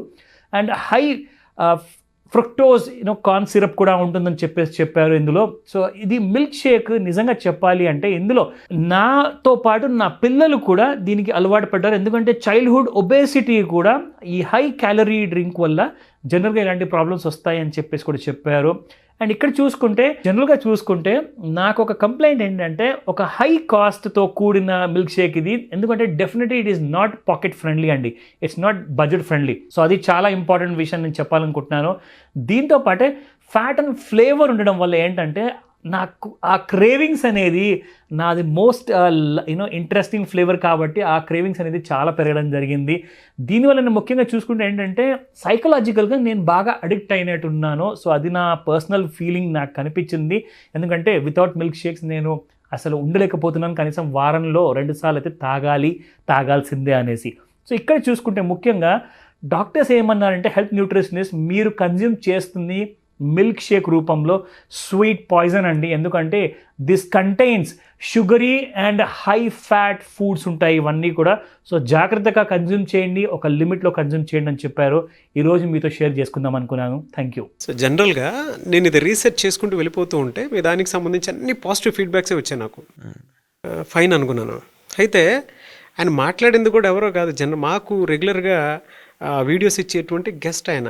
దానికి ఏం ఆన్సర్ చేస్తారు? బేసిక్గా నేను యాజ్ అ కంపెనీ ఓనర్ నేను ప్రతిరోజు 1 or 2 మిల్క్ షేక్స్ తాగుతా. సార్ ఇందాక వీడియోలో చెప్పినట్టు 2 మిల్క్ షేక్స్ ఎ వీక్ అన్నారు. నేను ఎవ్రీ డే 1 or 2 తాగుతా. సో హౌ ఆమ్ ఐ అనేది మీరు చూస్తున్నారు, మీ కళ్ళ ముందు నేను live example. And next whatever my test results are everything is fine. And next నేను మా మేఘజోమ్ మిల్క్ షేక్ స్టార్ట్ చేసినప్పుడు ఇందాక నేను మీకు చెప్పినట్టు we use a neutral base of ice cream. So sir మాది తాగుతూ మరి వేరేవి ఏమైనా తాగుతున్నారా అంటే వేరే బ్రాండ్ ఏమైనా ఉన్నాయా తెలియదు నాకు. సో మా ప్రోడక్ట్ అయితే ఫ్యాట్ కంటెంట్ అనేది చాలా లో ఉంటుందండి. అండ్ నెక్స్ట్ షుగర్ కంటెంట్ కూడా చాలా తక్కువ ఉంటుంది. స్వీట్నెస్ మాత్రం చాలా ఎక్కువ. అదే చెప్తున్నా, ఇప్పుడు నేను మీకు ఒకటి చెప్తాను ఏంటి అంటే మేము వాడేది ice cream, milk and flavour. ఇప్పుడు లెట్స్ ఏ మీరు కిట్ క్యాట్ అన్నారు, నేను కిట్ క్యాటే వేసి చేస్తాను, నేను దాంట్లో ఇంకేం వేయను. ఓరియో అంటే ఓరియోనే వేసి చేస్తా. సో ఇప్పుడు మీకు కిట్ క్యాట్ తినాలనిపిస్తే మీరు మిల్క్ షేక్ తాగకపోయినా కిట్ క్యాట్ తింటారు. సో మీకు దాంట్లో నుంచి వచ్చే షుగర్స్ మీకు వస్తాయి. అవి రాకుండా అయితే మనం ఆబ్వియస్గా అండి sugars is not good for health, is every one knows. కాకపోతే we cannot avoid that because that is a craving. Like స్వీట్స్ని కానీ దేన్ని కూడా మనం ఎవ్రీడే తాగే coffee, tea, milk, whatever it is, we add sugar and have. Without that తాగడం అనేది చాలా తక్కువ మంది తాగుతారు, hardly 1 or 2% of entire population ఏమో. సో షుగర్స్ నేను బెస్ట్ వావ్ అని చెప్పను, కాకపోతే మేము కంపారిటివ్లీ వేరే ప్రోడక్ట్స్తో కంపేర్ చేస్తే, వేరే మార్కెట్లో ఉన్న వేరే బ్రాండ్స్తో కంపేర్ చేస్తే మా ప్రోడక్ట్ బెటర్ అంట. ఎందుకు అంటే we use less sugar content, less fat content and make our shakes. And మాకు కొంతమంది కస్టమర్స్ ఎలా ఉన్నారు అంటే జనరల్గా 2 షేక్స్ ఎట్ ఏ టైం తాగే వాళ్ళు కూడా ఉన్నారు జనరల్గా. ఎందుకంటే ఒక్కొక్క milk shake 1/2 litre of ice cream వెళ్తుందండి. సో కొన్ని బ్రాండ్స్ తెలియక మిల్క్ షేక్ అంటే వీడు ఐస్ క్రీమ్ వేస్తున్నాడు, మిల్క్ వేస్తున్నాడు, ఏముందిలే అనేసి అనుకుంటారు కదా. అట్లా స్టార్ట్ చేసిన వాళ్ళకి ఏముంటుంది అంటే let's say chocolate milk shake order చేస్తే చాక్లెట్ ఐస్ క్రీమ్ వేసి చేస్తారు. చాక్లెట్ ఐస్ క్రీమ్ చేయడానికి లాట్ ఆఫ్ క్యాలరీస్, దాంట్లో వాడే ఫ్లేవర్స్ కానీ, ఇప్పుడు లెట్స్ సే మేము కోకో పౌడర్, హర్షెస్ కోకో పౌడరే వాడతాం. కాకపోతే ఒక చాక్లెట్ ఐస్ క్రీమ్ చేయాలని ఐస్ క్రీమ్ని హర్షెస్ పౌడర్తో చేయడం అనేది చాలా ఎక్స్పెన్సివ్ అయిపోతుంది. సో వాళ్ళు డిఫరెంట్ మార్కెట్లో దొరికే కాంపోనెంట్స్ వాడి చేస్తారు. సో వాటి వల్ల ఇలాంటి ప్రాబ్లమ్స్ వస్తాయి, డెఫినెట్గా వస్తాయి. సో తెలియని అన్రిసర్చ్డ్గా ఎవరైతే ఇంప్లిమెంట్ చేసి మన కాస్ట్ తక్కువకి వస్తుంది కదా అని వెళ్ళి తీసుకున్న ప్రోడక్ట్స్ ఏవైతే ఉంటాయో, ఇప్పుడు కొత్త ట్రెండ్ ఏంటి అంటే గ్లాస్ తిప్పుతున్నా నాకు మిల్క్ షేక్ పడట్లేదు, దిస్ ఇస్ ద ఛాలెంజ్, చూడండి యూట్యూబ్ బ్లాగర్స్, ఇన్స్టాగ్రామ్ బ్లాగర్స్ అందరు ఇట్లా అని చెప్పి చూపిస్తున్నారు. అది ఎందుకు గ్లాస్కి స్టిక్ అవుతుంది? మాది గట్టిగా ఉంటుంది కాకపోతే నేను ఇట్లా తిప్పితే పడుతుంది. సో గ్లాస్ నుంచి పడకున్నంత ఫ్యాట్ కంటెంట్ అందులో ఉందండి, lot of fat in it which is not good. So అవి చూసుకొని తీసుకోవాలి. అండ్ అలా అని చెప్పి నేను తాగితే మీకు హెల్త్ ఖతర్నాక్ ఉంటుంది, మీరు సూపర్ సాలిడ్గా ఉంటారని నేను చెప్పను. డెఫినెట్గా మీరు ఒక స్వీట్ తింటే ఎంతైతే హామ్ ఉందో అంతే హామ్ ఉంది తప్ప మీకు అంతకు మించి అయితే పెద్ద ప్రాబ్లము లేదు. ఎందుకంటే దానికి లైవ్ ఎగ్జాంపులే నేను. ఎందుకంటే నేను తాగుతా, రోజు మిల్క్ షేక్స్ తాగుతా, ఒక సింపుల్ నార్మల్ ఎక్సర్సైజెస్ చేస్తా, మెట్లు కనిపిస్తాయి ఎక్కడైనా ట్రై చేస్తా. సో లైఫ్ రొటీన్లో ఇవన్నీ పెట్టుకున్నా కాబట్టి everything is smooth for me. ఇంకొక మాట కూడా ఉన్నారు, కాస్ట్ కూడా చాలా ఎక్కువ ఉందని చెప్పేసి. అదే అంటున్నా అండి, if I have to give a good product then definitely నేను ఇందాక మీకు చెప్పినట్టు హర్షెస్ ఇదే వాడతాము, కోకో పౌడర్ వాడతాము. అండ్ నెక్స్ట్ మీరు ఫెర్రో రోషర్ అంటే నేను ఫెర్రో రోషరే వేస్తా. లెట్స్ సే మీరు కిట్ క్యాట్ అంటే నేను కిట్ క్యాటే వేస్తా. సో ఆబ్వియస్గా నాకు ఫెర్రో రోషర్ ఒక్కొక్క చాక్లెట్ కాస్ట్ 27 to 28 రూపీస్ ఉంటుందండి. నేను ఒక 4 ఫెర్రో రోషర్స్ చేస్తా అంటే నాకు ఉత్త ఫ్లేవర్ కాస్టే అరౌండ్ 110 రూపీస్ దాకా పడుతుంది. 108, 110 రూపీస్ దాకా ఓన్లీ ఫ్లేవర్ కాస్ట్ పడుతుంది. అండ్ ఇంకా దాంట్లో ఐస్ క్రీమ్ వేయాలి, మిల్క్ వేయాలి, ఆ container cost around 8 to 10 rupees ఉంటుంది. సో ఇవన్నీ ఎక్స్పెన్స్ చూస్తే and we'll have a little bit of margin, profit రావాలి కదా. ఎందుకంటే we have to pay our rental, we have to pay our salaries, we have to pay our power bill, we have to pay taxes to the government and rest ఇవన్నీ కట్టిన తర్వాత మిగిలేది profit. So ఆబ్వియస్గా దానికి good quality of product ఇస్తున్నాం కాబట్టి. And మీరు నమ్మరు, నాకు ఈ క్వశ్చన్ చాలామంది అడిగారు స్టార్టింగ్ డేస్లో. ఏంటి అంటే నేను 160 రూపీస్కి ఒక బిర్యానీ కోక్ వచ్చేది ఒకప్పుడు. అవును. అండ్ ఇప్పటికీ కొన్ని రెస్టారెంట్స్ వస్తున్నాయి 160 రూపీస్కి బిర్యానీ కోకు, మొత్తం వానికి కంప్లీట్ డైట్ అవుతుంది. అంత బడ్జెట్ అంత కాస్ట్ పెట్టి ఎందుకు తాగుతారా మిల్క్ షేక్ అని? It's a dessert and we're giving it our good quality of product. నేను రోజు అంటే కొంతమంది తాగే వాళ్ళు కూడా ఉన్నారు. మీరు నా నంబర్ అసలు ఇందాక సార్ చెప్పినట్టు డాక్టర్ చెప్పారన్నారు కదా, నాకు ఒక డాక్టర్ కస్టమర్ ఉన్నాడు. ఆ డాక్టర్ ఒకరుగా చాలామంది ఉన్నారు. నాకు తెలిసిన స్టోరీ ఏంటి అంటే ఆ సార్ అంట సర్జరీకి వెళ్ళే ప్రతిసారి మా మిల్క్ షేక్ తాగిన తర్వాత సర్జరీ స్టార్ట్ చేస్తారట. ఎందుకంటే it's like a stress buster for him. అంటే మంచి క్లియర్ అప్రోచ్లో సర్జరీకి వెళ్తాడు. అండ్ ఇంకా చాలా స్టోరీస్ ఉన్నాయి. చాలామంది ఎగ్జామ్స్ రాసేటప్పుడు మా మిల్క్ షేక్ తాగెళ్తే వాళ్ళకి మంచి కాన్సన్ట్రేషన్ లెవెల్స్ పెరిగి మంచిగా ఎగ్జామ్స్ రాసి మంచి అంటే ఆ సెంటిమెంట్ బిల్డ్ అయింది బ్రాండ్కి. అండ్ నాకు డాక్టర్స్ కస్టమర్స్ కూడా చాలామంది ఉన్నారు. అండ్ డెఫినెట్గా ఏదైనా ఎక్కువ తీసుకుంటే మాత్రం it's not good for health. So ఈ సెట్ ఆఫ్ కస్టమర్స్ కోసం నెక్స్ట్ ఫ్యూచరిస్టిక్ అండ్ నేను అదే చెప్తున్నా, ఐఎమ్ నాట్ సేయింగ్ దట్ నాది తోపు అని నేను అనట్లా.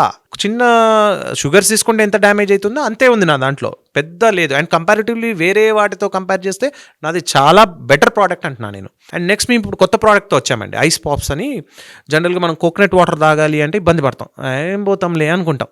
కోకోనట్ వాటర్ రెడీగా ఉంటే నార్మల్ కోకోనట్ వాటర్ ఉన్నది అనుకుని కోకోనట్ వాటర్ తాగడానికి ప్రిఫర్ చేస్తాం. అండ్ ఫ్రూట్ కూడా చాలామంది పిల్లలు ఈ మధ్య ఫ్రూట్ తినడానికి కూడా ఇష్టపడట్లేరు. సో మేము ఇప్పుడు కొత్త ప్రోడక్ట్ తీసుకొచ్చినాం. అదేంటి అంటే మనం పెప్సీలు అని చెప్పి చిన్నప్పుడు మనం తింటుండే కదా, ఆ పెప్సీలని మేము కోకోనట్ వాటర్ అండ్ రియల్ ఫ్రూట్తోని ఈ ప్రోడక్ట్ తయారు చేసినాం. ఇది ఎందుకు చేసినా అంటే నేను ఒకరోజు మా అబ్బాయిని తీసుకొని ఒక ఎక్స్పోకి పోతే వాడు అక్కడ ఒక బ్రాండ్లో ఇది తిందాము అన్నాడు. నాకు కూడా తినాలి అనిపించింది. అరే చాలా రోజులు ఏం తిన్నాను, చలో తీసుకోరా అన్న. వాడు ఒకటి తిన్నాడు, నేను ఒకటి తీసుకున్న తర్వాత ఆ ప్రోడక్ట్ తిన్నాక అబ్బా ఇంత చండాలంగా ఉంది ఇంద్రా బాబు అనిపించింది. And they promoted it as 100% natural అంటాడు. న్యాచురల్ ఎక్కడ రా బాబు, ఎందుకంటే నాకు దాని మీద నాలెడ్జ్ ఉంది, నాకు అసలు వాట్ ఈజ్ వాట్ అనేది నాలెడ్జ్ ఉంది కదా, ఐ మీన్ దిస్ ఇండస్ట్రీ. అసలు కాదు, అసలు అది this is not a good product. And నా పిల్లలకి అది ఏం తెలుస్తుంది what is natural what is what అని. సో దెన్ ఐ థాట్ లేదు, I have to come up with ఎందుకంటే నాకు భయం వేసింది అప్పుడు ఫస్ట్ టైం. సో ఒక మంచి ప్రోడక్ట్ నేను తీసుకురావాలి అనుకున్నా. సో దాని తర్వాత డెవలప్ చేసిన ప్రోడక్ట్ ఇప్పుడు ఈ ఐస్ పాప్స్. సో ఒక కోకోనట్ వాటర్, ఒక రియల్ ఫ్రూట్ తిన్నంత గుడ్నెస్ ఆ పర్టికులర్ ప్రోడక్ట్లో నాట్ ఈవెన్ వాటర్ యాడ్ చేయకుండా చేసినాం అవి. సో కొన్ని ఎథికల్గా అయితే చేస్తున్నామండి. సో అలా అని చెప్పేసి కంప్లీట్ షుగర్స్ తీసేసి అయితే నేను చేయట్లా, అట్లా చేస్తే ఎవరు తాగరు అండ్ సేల్స్ ఉండవు. It's like a sugar craving. So డెఫినెట్గా we are adding little bit of sugars in it, but మరీ అంత హై ఉండదు, కంపారిటివ్లీ కొంచెం లోనే ఉంటుంది. ఇంకా బెటర్మెంట్ ఇలాంటివి చెప్తున్నారు కాబట్టి as society is leading towards healthy life style and all this things, ఇంకా బెటర్మెంట్ కోసం ఇంకేమేమి చేయొచ్చో I take this as input and definitely I try to come up with ఇంకా బెటర్గా మేకర్స్ మిల్క్ షేక్ ప్రోడక్ట్ని డిజైన్ చేయడానికి ట్రై చేస్తాను. It is a good product and definitely I tweak little bit to make it more healthy. ఛాలెంజింగ్గా తీసుకుని answer ఇచ్చారు. Very happy for you అండి. Thank you. Hats off to you. Thank you very much. So ప్రతి ఒక్క business man, ఇప్పుడున్న entrepreneurs అయితే ఇటువంటి వాటిని మాత్రం ఛాలెంజింగ్గా మీక్లా తీసుకోవాలని మాత్రం కోరుకుంటాను నేను. సొసైటీ పాయింట్ ఆఫ్ వ్యూ నుంచి చూసినప్పుడు మీరు ఎదిగిన వాతావరణం నుంచి అంటే గ్రౌండ్ నుంచి ఇక్కడ దాకా వచ్చిన మీకు ఇలాంటివి రెగ్యులర్గా ఉంటూనే ఉంటాయి కామన్. మీ ఫ్యామిలీ మీ గురించి ఏమనుకుంటున్నారు అనేది ఒకసారి చూద్దాం. సరే అండి, interesting. Namaste Nagaraj garu. First of all, thank you so very much for giving me this opportunity because I have never spoken about Rahul. First time television లో మాట్లాడుతున్నాను. సో రాహుల్ గురించి చెప్పాలి అంటే సినిమాలలో చూపించినట్టు 10 సంవత్సరాల క్రితం 5 సంవత్సరాల క్రితం లాగా మాది 7 సంవత్సరాల క్రితం. Very nice person. First starting it was very difficult for us because we came from a different families. Then later on the way he nurtured himself was like amazing. And అన్ని ఇప్పటిదాకా నేను చూసిన ఇండివిజువల్స్లలో I should really say incredibly hard working and his dedication to towards work is very very nice. So that is అందరికీ అంటే నా friends కానీ whoever colleagues కానీ అందరికీ Rahul is like an inspiration. So నాకు కూడా he is like an inspiration. Business ఒక side, family ఒక సైడ్ లాగా ఎప్పుడు రాహుల్ ట్రీట్ చేయలేదు. That's a very plus point for him. I'm very very proud that I'm your partner in this journey. I need to tell you that you are a true inspiration for me also. But the way he nurtured మా రే and he 6-year-old son. So వాడు పుట్టినాక how life change was like amazing. Coming to మా ఇద్దరి relation అనుకుంటే we are like 2 lions in one den. No, obviously 2 lions can't stay in one den. And we are like equal poles. North pole unte obviously they'll repel, right? The same way we were. Once Rayan came into our life, it was a transformation experience for us. Voracious sleeper. Enta padukuntadante oka 5 minutes time dorikina kuda he'll sleep off. Then I don't see a response from him. ఏమైంది hello Rahul అన్నా కూడా he'll be గుర్రుగా sleep చేస్తూనే ఉంటాడు. That's how అంత voracious sleeper. He loves sleeping a lot. 5 minutes దొరికినా is డోజ్డ్ of. Madam ఎక్కడా కూడా చూడండి, ఒక్క మాట కూడా మాట్లాడకుండా ఒక ట్రాన్స్ఫార్మింగ్ జర్నీ గురించి మాట్లాడుకుంటాం. అంటే మేమిద్దరం డిఫరెంట్ ఫ్యామిలీ బ్యాక్గ్రౌండ్ నుంచి వచ్చాము, అయినా సరే ఆ డిఫికల్టీస్ అన్నీ ఆ 7 yearsలోనే క్లియర్ చేసుకున్నాము. సో మా అబ్బాయి వచ్చిన తర్వాత అసలు టైం అంతా అదే అయిపోయింది. బట్ ఒక్కొక్కటి మాత్రం చెప్పారు, గుర్రమని పడుకుంటుంటారు.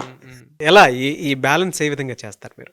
సో నిద్ర దగ్గరికి వస్తే అండి, నేను లండన్లో లాస్ట్ 6 months ఇండియాకి రావాలనుకున్నప్పుడు నాకు ఆ 6 monthsలో నేను డిఫరెంట్ ఆడ్ జాబ్స్ చేసేది. 6 నెలల్లో నేను ఎంత సంపాదించుకుంటే నాకు అది టైం, ఆ టైంలో నేను సంపాదించాలి. ఆ మనీ నాకు ఇక్కడికి తీసుకొచ్చి ఇన్వెస్ట్ చేసుకోవాలి. సో ఈవెన్ దో ఇంట్లో వాళ్ళు ఇస్తా అన్నప్పటికి కూడా నేను అక్కడ సంపాదించిన డబ్బుతోనే ఇక్కడ స్టార్ట్ చేయాలి, was my task. And next అప్పుడు ఏం చేసేది అంటే morning night two different jobs చేసేది. హార్డ్లీ ఒక లాస్ట్ 6 months అయితే ఇప్పుడు మనకి రెక్లైనర్ జాబ్, అది రెక్లైనర్స్ కూడా కాదు, నేను రిసెప్షనిస్ట్ జాబ్ చేసేది హోటల్లో. ఆ 6 months బెడ్ మీద పడుకోలేదండి, ఆ రిసెప్షనిస్ట్ చైర్లోనే కూర్చునేది, నైట్ షిఫ్ట్ చేసేది. ఆ హోటల్లో ఒక 40 bedded హోటల్ రూమ్స్ ఉండేవి. సో గెస్ట్లు డిఫరెంట్ టైమ్స్లో వాళ్ళు వచ్చి చెక్ ఇన్ చేస్తూ ఉంటారు, ఆ టైంలో లేవాలి. మళ్ళీ కొంతమంది గెస్ట్లు బయటకు వెళ్తుంటారు, మళ్ళీ అలర్ట్గా ఉండాలా. I have to make sure that everything is going smooth. So నేను నిద్రపోతే నన్ను అక్కడి నుంచి తీసేస్తారు. సో నాకు మార్నింగ్ అంతా వేరే జాబ్ చేసుకొని వచ్చేవాడిని. కాకపోతే ఇక్కడ నేను ఫ్రెష్ మైండ్తో ఫ్రెష్గా ఉండాలి, లేదంటే నాకు ఆ జాబ్ పోతుంది. So it was very tough. కాకపోతే అప్పుడు ఆ చైర్ మీద హార్డ్లీ ఆ చైర్ మీద అంటే లాస్ట్ 6 months ఆ చైర్ మీదే పడుకునేది. ఆ పడుకోవడం కూడా ఒక 3 hours పడుకుంటే గ్రేట్ అండి. సో అట్లా నిద్రకి బాగా దాని ఇంపార్టెన్స్ తెలుసు. తర్వాత నేను ఇక్కడికి వచ్చి బిజినెస్ స్టార్ట్ చేసిన తర్వాత sleep is good for health. So నాకు డిఫరెంట్ హెడేక్స్ తిరుగుతుంటాయి, డిఫరెంట్ క్వశ్చన్స్, అసలు ఏం చేయాలా అలా. అంటే ఇప్పుడు ఒక షాప్ ఉన్నోడికి ఒకటే ప్రాబ్లం, నేను ఇప్పుడు వాళ్ళకి వదిలేసినా అంటే నాకు స్ట్రెస్ ఉండదు. నేను ఇప్పుడు వాళ్ళకి ఇచ్చినా అంటే వాళ్ళకి అక్కడ జరిగే ప్రతి ప్రాబ్లం నా ప్రాబ్లం కింద నేను ఫీల్ అవ్వాలా. So I have to take lot of pain and I have to come out with the solution for all those problems. Thought pain. So ఇప్పుడు నాకు ఒక ఫోన్ కాల్ మాట్లాడినా అంటే నాకు దానికి I have to come up with the answer for that particular thing. I have to solve that problem. This is what I always think. So బాగా పని అంటే స్ట్రెస్ అన్నాను నేను, I don't take it a stress. So this is what is there in my mind. So నాకు కొంచెం leisure time దొరికింది అనుకోండి, what I prefer is sleep. ఆ లీజర్ టైంలో పడుకున్నాము అంటే మళ్ళీ లేచిన తర్వాత ఫ్రెష్ మైండ్ ఉంటుంది. అట్లీస్ట్ ఒక 5-10 minutes పవర్ నాప్ ఇచ్చినా కూడా that gives a different energy, fresh thought, fresh approach towards issues is what I think. So అందుకు కొంచెం టైం దొరికినప్పుడు I will take deep sleep. And ఎందుకంటే లేట్ నైట్స్ ఉంటుంది నాది. హార్డ్లీ ఎన్ని అవర్స్ పడుకుంటారు రెగ్యులర్గా? నేను పక్కా 6 to 7 hours అయితే 100% పడుకుంటా అండి. బా, ఏమైనా కానీ 6 to 7 hours 100% పడుకుంటా. లేట్ అయింది అనుకోండి. అండ్ ఇంకోటి దీంట్లో ఏంటి అంటే మా వైఫ్కి పెద్ద ప్రాబ్లం ఏంటి అంటే పాపం నా వైఫ్ నా సన్ మార్నింగ్ 7:30 కల్లా ఇంట్లో నుంచి వెళ్ళిపోతారు. తను డ్యూటీకి వెళ్తుంది, మా వాడు స్కూల్కి వెళ్తాడు, డాక్టర్ కాబట్టి. మళ్ళీ వీళ్ళు ఎప్పుడు వస్తారు? 3:30 వరకు వీళ్ళు ఇంటికి వచ్చేస్తారు. నా డే స్టార్ట్ అయ్యేది 10-11 అట్లా స్టార్ట్ అవుతుంది. స్టార్ట్ అయ్యి నైట్ 1-2 వరకు ఎండ్ అవుతుంది. నేను వచ్చేసరికి వాళ్ళు పడుకుంటారు, నేను లేచేసరికి వాళ్ళు వెళ్ళిపోతారు. సో టైం ఇవ్వలేకుండా ఉండేవాడిని. నా వైఫ్ కానీ నా సన్ కూడా నానా యూఆర్ నాట్ గివింగ్ టైం అనే కంప్లైంట్ వచ్చింది. సో ఇమ్మీడియట్గా నేను లేదు, this is wrong, I shouldn't do it, I should rectify this problem అనుకున్నా. సో నేను ఎంత లేట్గా వచ్చినా పక్కా ఎట్ ఎనీ కాస్ట్ 6 o'clock నేను లేవాల్సిందే. లేచి నేను 6 to 7 నా కొడుకుతో స్పెండ్ చేయాల్సిందే. రోజు 6 to 7 మనతో క్రికెట్ ఆడతా. Good. We have a good time. So నా వైఫ్తో కూడా ఏదన్నా డిస్కస్ చేస్తాం. That is how I try to rectify that.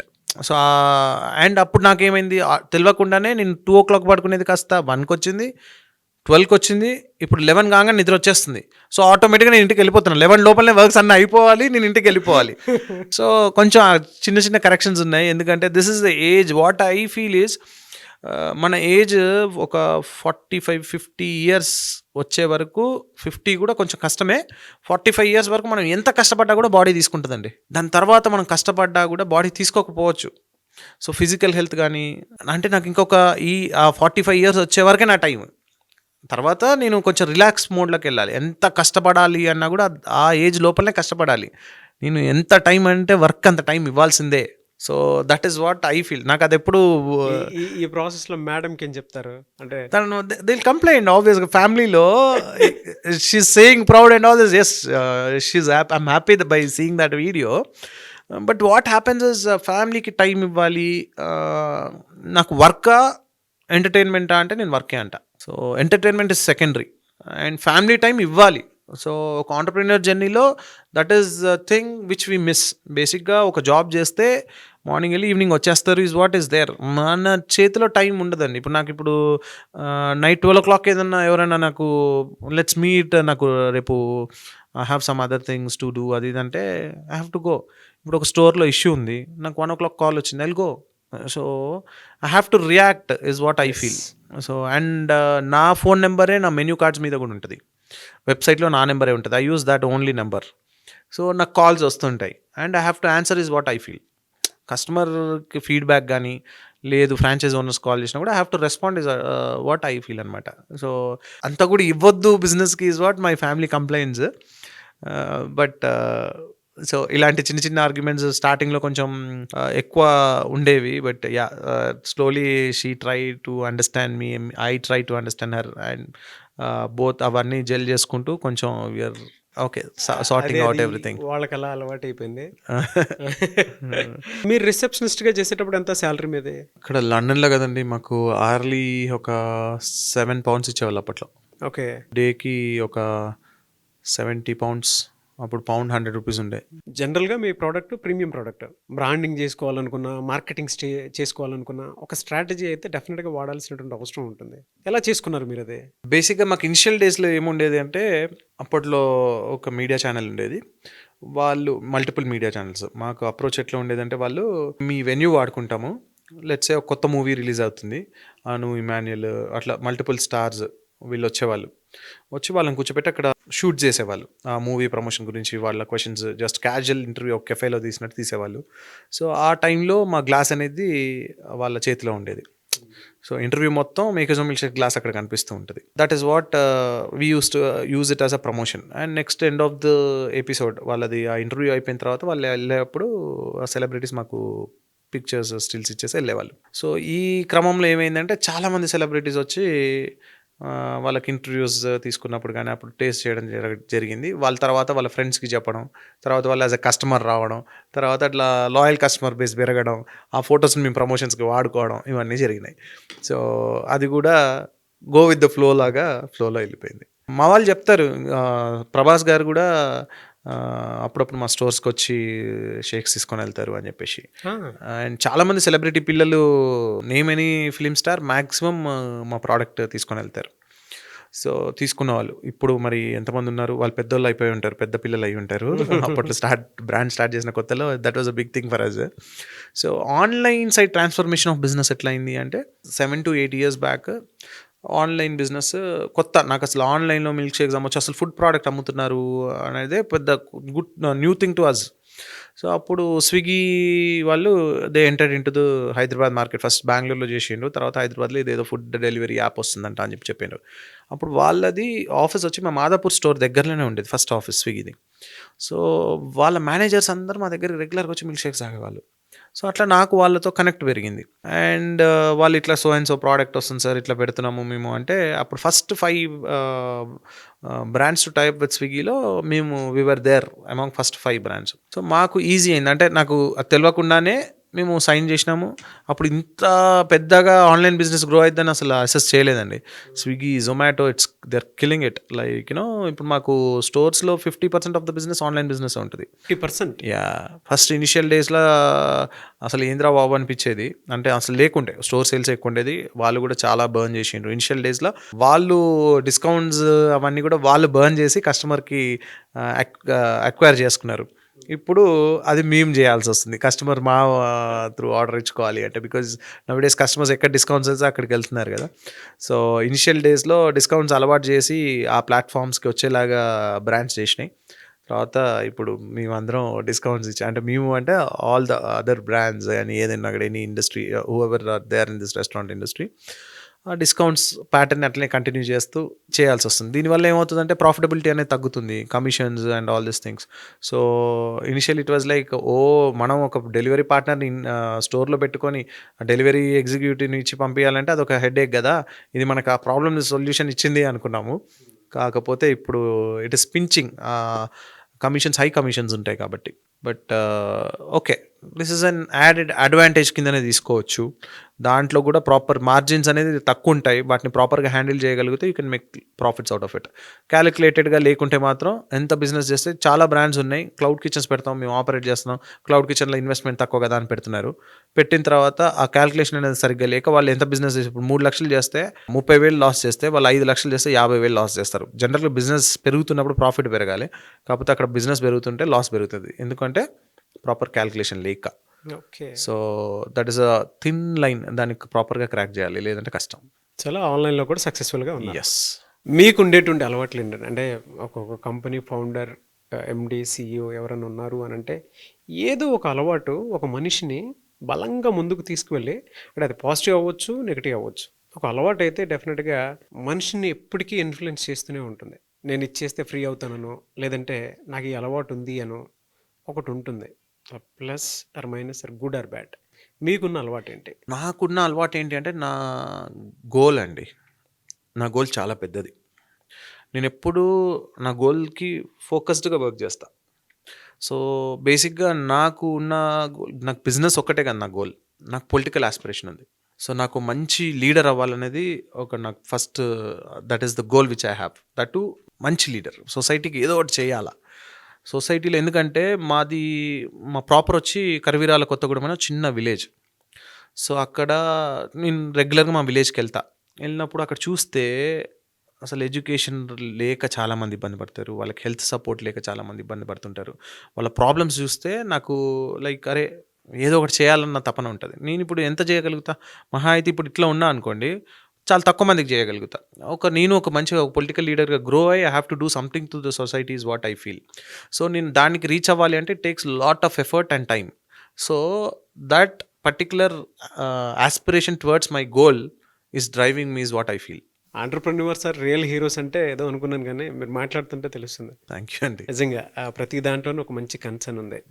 And ఇంకొకటి, మీ స్టోరీ చూస్తే కూడా it is really inspiring Nagaraj గారు. నేను ఇందాక మన టీంతో మాట్లాడుతున్నప్పుడు అసలు నాగరాజ్ గారి జర్నీ ఏంటి, what made him to SIT in this position అన్నప్పుడు, ఒక విలేజ్ నుంచి వచ్చి ఏం చేస్తాను అనే క్వశ్చన్ మార్క్ అంటే చాలామందికి ఉంటుంది. అసలు అక్కడ సిటీలో ఉన్న వాళ్ళు ఏదో చేస్తారు, వాడి కమ్యూనికేషన్ స్కిల్స్ ఉన్నాయి కాబట్టి వాడే చేస్తాడు, వాళ్ళ దగ్గర డబ్బులు ఉన్నాయి కాబట్టి వాడే గ్రో అవుతాడు. This is what everyone keep giving excuses to themself.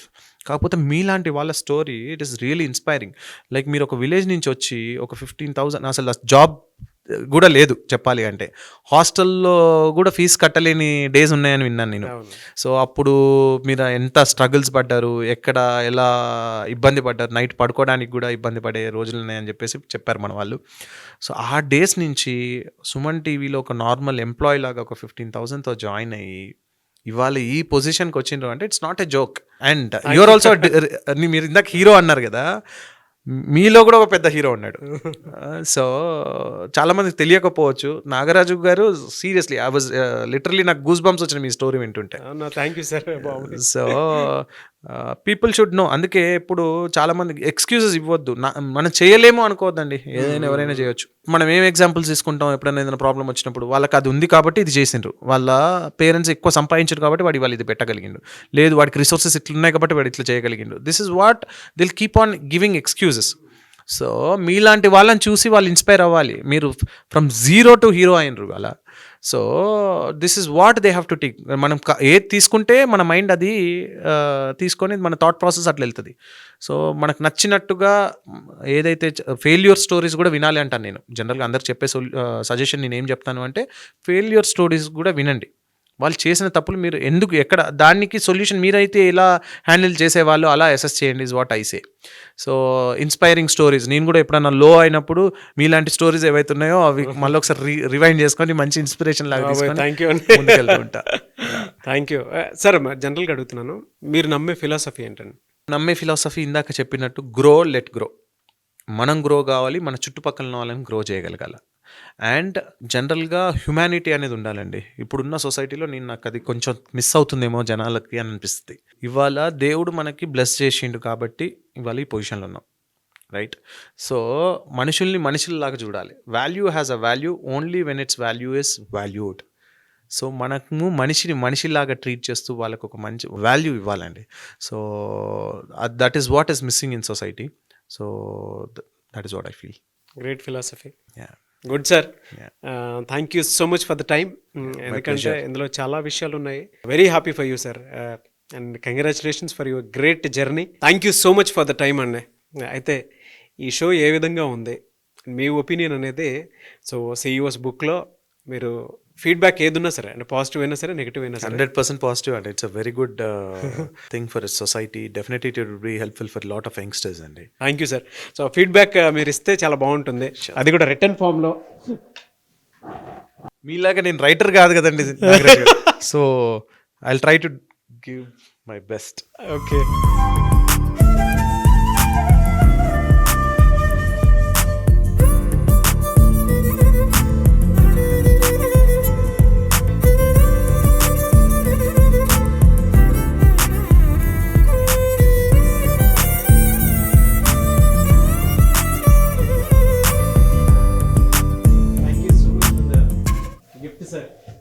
My pleasure. So చాలామంది చూస్తారు కాబట్టి నేను ఆల్రెడీ దీన్ని ప్లే చేస్తాను. ఎంటైర్ ద సిఇఓస్ బుక్ మీద మీ ఒపీనియన్ ఏంటి సార్? అంటే మీ ఫీడ్బ్యాక్, ఎనీ సజెషన్స్? చాలా మంచి ప్రోగ్రామ్ అండి. బేసిక్గా మేము అప్పుడు బిజినెస్ స్టార్ట్ చేసినప్పుడు ఇలాంటి ప్రోగ్రామ్స్ లేకుండే. ఇప్పుడు ఇలాంటి ప్రోగ్రామ్ వల్ల ఏమవుతుంది అంటే మా లైఫ్లో జరిగిన ఎగ్జాంపుల్స్ ఏవైతే ఉన్నాయో, డెఫినెట్గా కొత్తగా బిజినెస్ స్టార్ట్ చేయాలనుకున్న వాళ్ళు ఈ ప్రోగ్రామ్ చూస్తే, మీ ఎపిసోడ్స్ ఏవైతే చేస్తున్నారో ఈ సిఇఓస్ బుక్ సంబంధించినటువంటి ఎపిసోడ్స్ ఏవైతే చూస్తే వాళ్ళకి ఒక ప్రాపర్ నాలెడ్జ్ అనేది వస్తుంది. సో వాళ్ళు రిస్క్ తీసుకొని మేము చేసిన మిస్టేక్స్ వాళ్ళు చేయకుండా ఉంటారు. సో వాళ్ళకి సక్సెస్ రావడానికి స్కోప్ ఎక్కువ ఉంటుంది. సో ఒక లెట్స్ సే ఫర్ ఒక కాలేజ్కి వెళ్ళి మనం డబ్బులు ఇచ్చి ఫీజు కట్టి కోర్స్ నేర్చుకొని వస్తాం. So same thing. కాకపోతే ఇక్కడ మనం యూట్యూబ్లో ఫ్రీగా నాగరాజ్ గారు చేసినటువంటి ఈ సిఇఓ బుక్ రిలేటెడ్ ప్రోగ్రామ్ ఏదైతే ఉందో వాటికి సంబంధించిన ఎపిసోడ్స్ చూస్తే ఒక బిజినెస్కి రిలేటెడ్ది ఎంబీఏలో ఏదైతే నేర్పిస్తారో ఆల్మోస్ట్ ఇవన్నీ మా స్టోరీస్ అన్నీ ఒక లైవ్ ఎగ్జాంపుల్స్ అండి. డెఫినెట్గా వాళ్ళకి హెల్ప్ఫుల్ అవుతాయి. వాళ్ళ ఫ్యూచర్లో వాళ్ళకి బిజినెస్ స్టార్ట్ చేసేటప్పుడు డెఫినెట్గా ఈ ఎపిసోడ్స్ అనేవి చాలా హెల్ప్ఫుల్ అవుతాయని నేను అనుకుంటున్నానండి. Anyway sir, thank you sir. Thank you so much. మీ జర్నీలో లెర్నింగ్స్ అయితే చాలా ఉన్నాయి. Thank you. My pleasure. Thanks for inviting me. Thanks for giving me this opportunity. Thank you Nagaraj garu. Thank you Suman TV. Thank you so much Rahul garu. And I wish you all the best. Congratulations. మీరు Thank you. ఇంకా హైట్స్లోకి వెళ్ళాలని మాత్రం మనస్ఫూర్తిగా కోరుకుంటున్నాను. Thank you ఎందుకంటే మీరు ఇచ్చేది gratitude product. Yeah. తృప్తిస్తున్నారు, ఆనందాన్ని ఇస్తున్నారు, కడుపు నింపుతున్నారు. సో అటువంటి ప్రోడక్ట్ ఇస్తున్నారు. థ్యాంక్ యూ అండి. Thank you so much. Thank you very much.